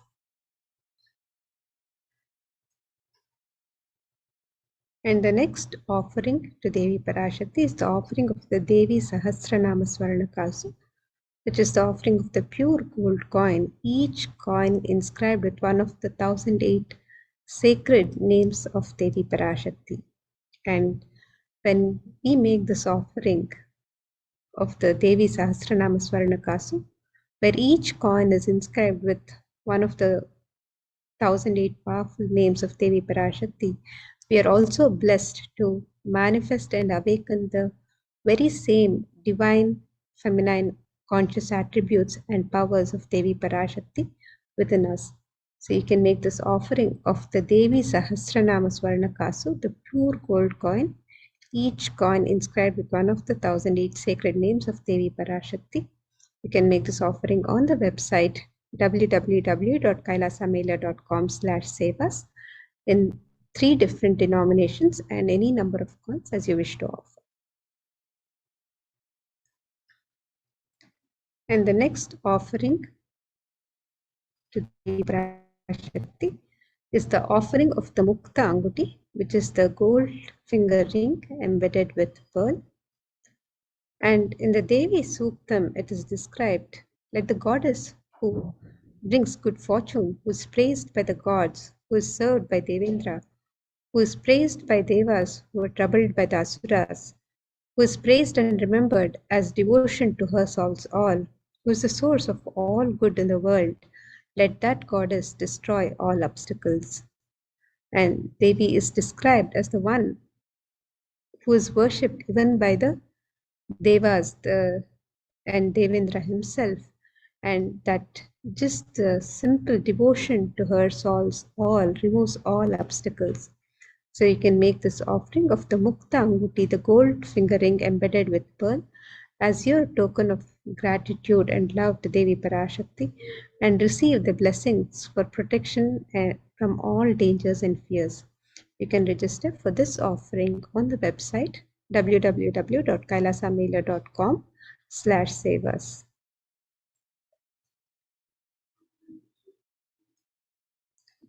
And the next offering to Devi Parashakti is the offering of the Swarna Padma Pushpa, the gold lotus flower. And the lotus flower is a very divine flower in the Vedic tradition, and it is used in the worship of the divine. And there are various scriptural references that describe the significance of the lotus and the worship of the divine. So you can make this offering of the Swarna Padma Pushpa, the gold lotus flower, to Devi Parashakti, and receive the blessings for attracting positive relationships in personal and business endeavors.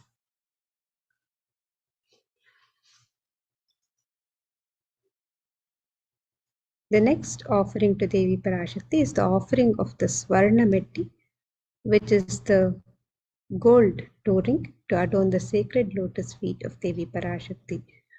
And in the Saundarya Lahari, it is described that Lord Brahma, the creator of Yor, sets a dust from your feet and creates he this world. The great Adishesha with his 1,000 heads somehow carries a dust of your feet with effort great, and the great Lord Rudra takes it and powders it nice and uses it as the holy ash.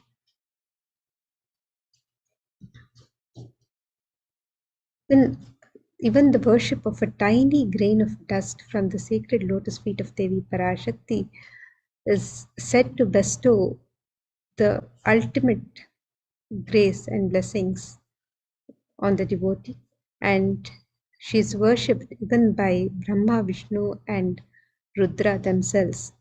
And by offering your worship, your token of gratitude, and worshipping this divine lotus feet of Devi Parashakti, you can also be showered with the blessings for a life of leadership qualities. The Swarna Metti is a gold touring to adorn the sacred lotus feet of Devi Parashakti. So you can register for this offering on the website www.kailasamela.com/savas.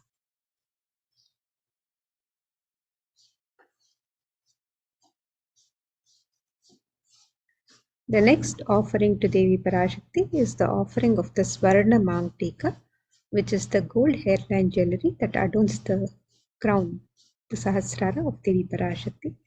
And Devi is described as Sudha Sarabhivarshini. And the meaning of this description, it says, she is the one who makes the nectar flow from the Sahasrara, which permeates through all our 72,000 nadis and the Agna Chakra, and gives us the ultimate experience of the cosmos. So you can receive the blessings for an enlightened lifestyle and be showered with the overflowing nectar of gratitude, the experience of the overflowing nectar of gratitude from the Sahasrara.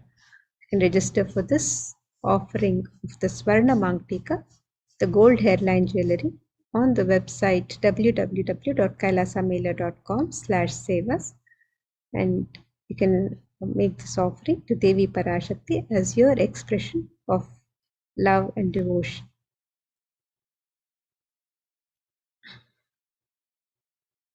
And the next offering to Devi Parashakti is the offering of the Pratyaksha Pada Puja. And in this verse from the Guru Ashtakam, composed by Adi Shankaracharya, he sings, Yasho me gatam dikshu dana pratapa jagadvastu sarvam kareyat prasadat manaschena lagnam gurorang hripadme tatakim tatakim tatakim tatakim. In the translation for this verse, it says, my repute has traveled in all directions Through my philanthropy and prowess, all the things of this world are in my hands as reward for my virtues.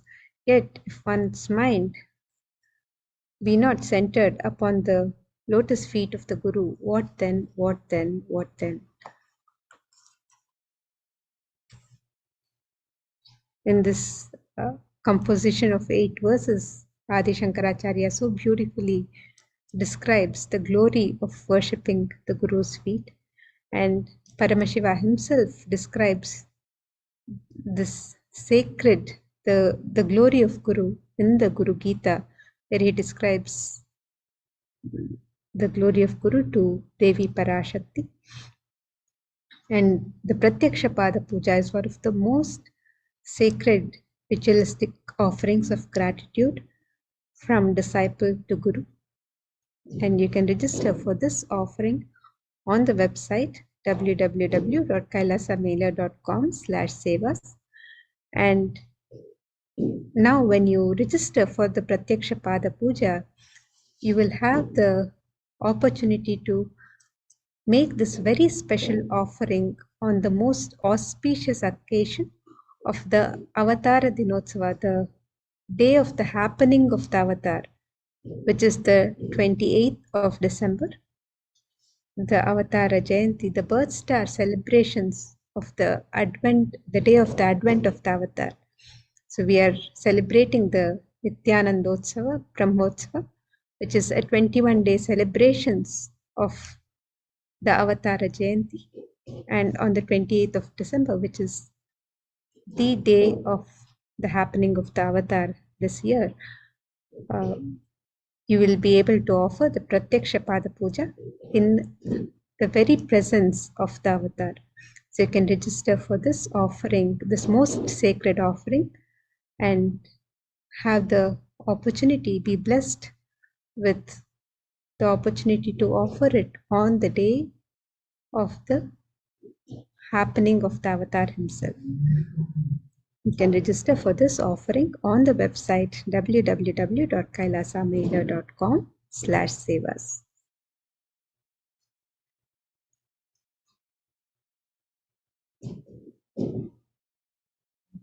And the next offering to Devi Parashakti is the offering of the Vastra Seva, which is the offering of the sacred cloth.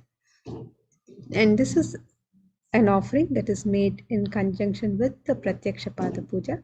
So when you register for the Vastra Seva, you'll be able to offer the Pratyaksha Pada Puja, and along with that, a sacred cloth will be offered to Guru during the Pratyaksha Pada Puja.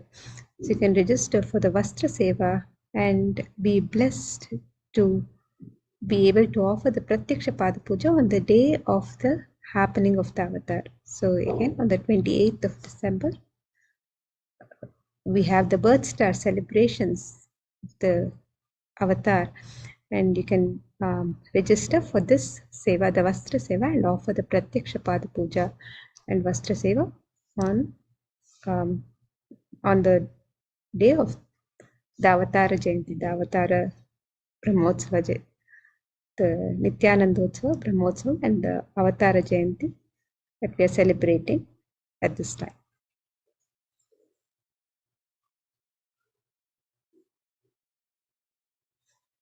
So here we have a summary of the various offerings to Devi Parashakti.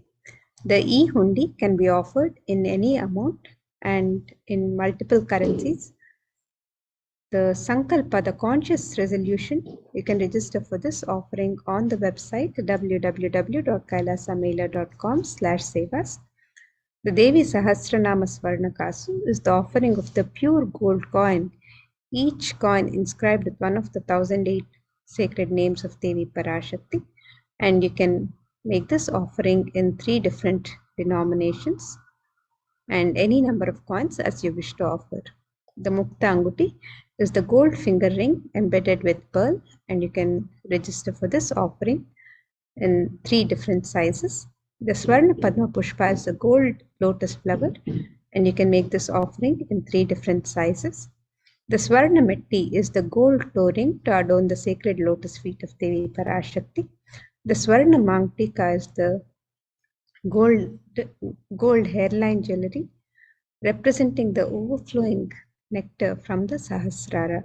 And you can register for this offering on the website www.kailasamela.com/sevas. And the Pratyaksha Pada Puja is the most sacred ritualistic offering of gratitude to Guru. And you can register for this puja on the website. The Vastra Seva is the offering of the sacred cloth to Guru along with the Pratyaksha Pada Puja. So you can register for any of these traditional offerings of ornaments or sevas to Devi Parashakti on the website www.kailasamela.com/sevas.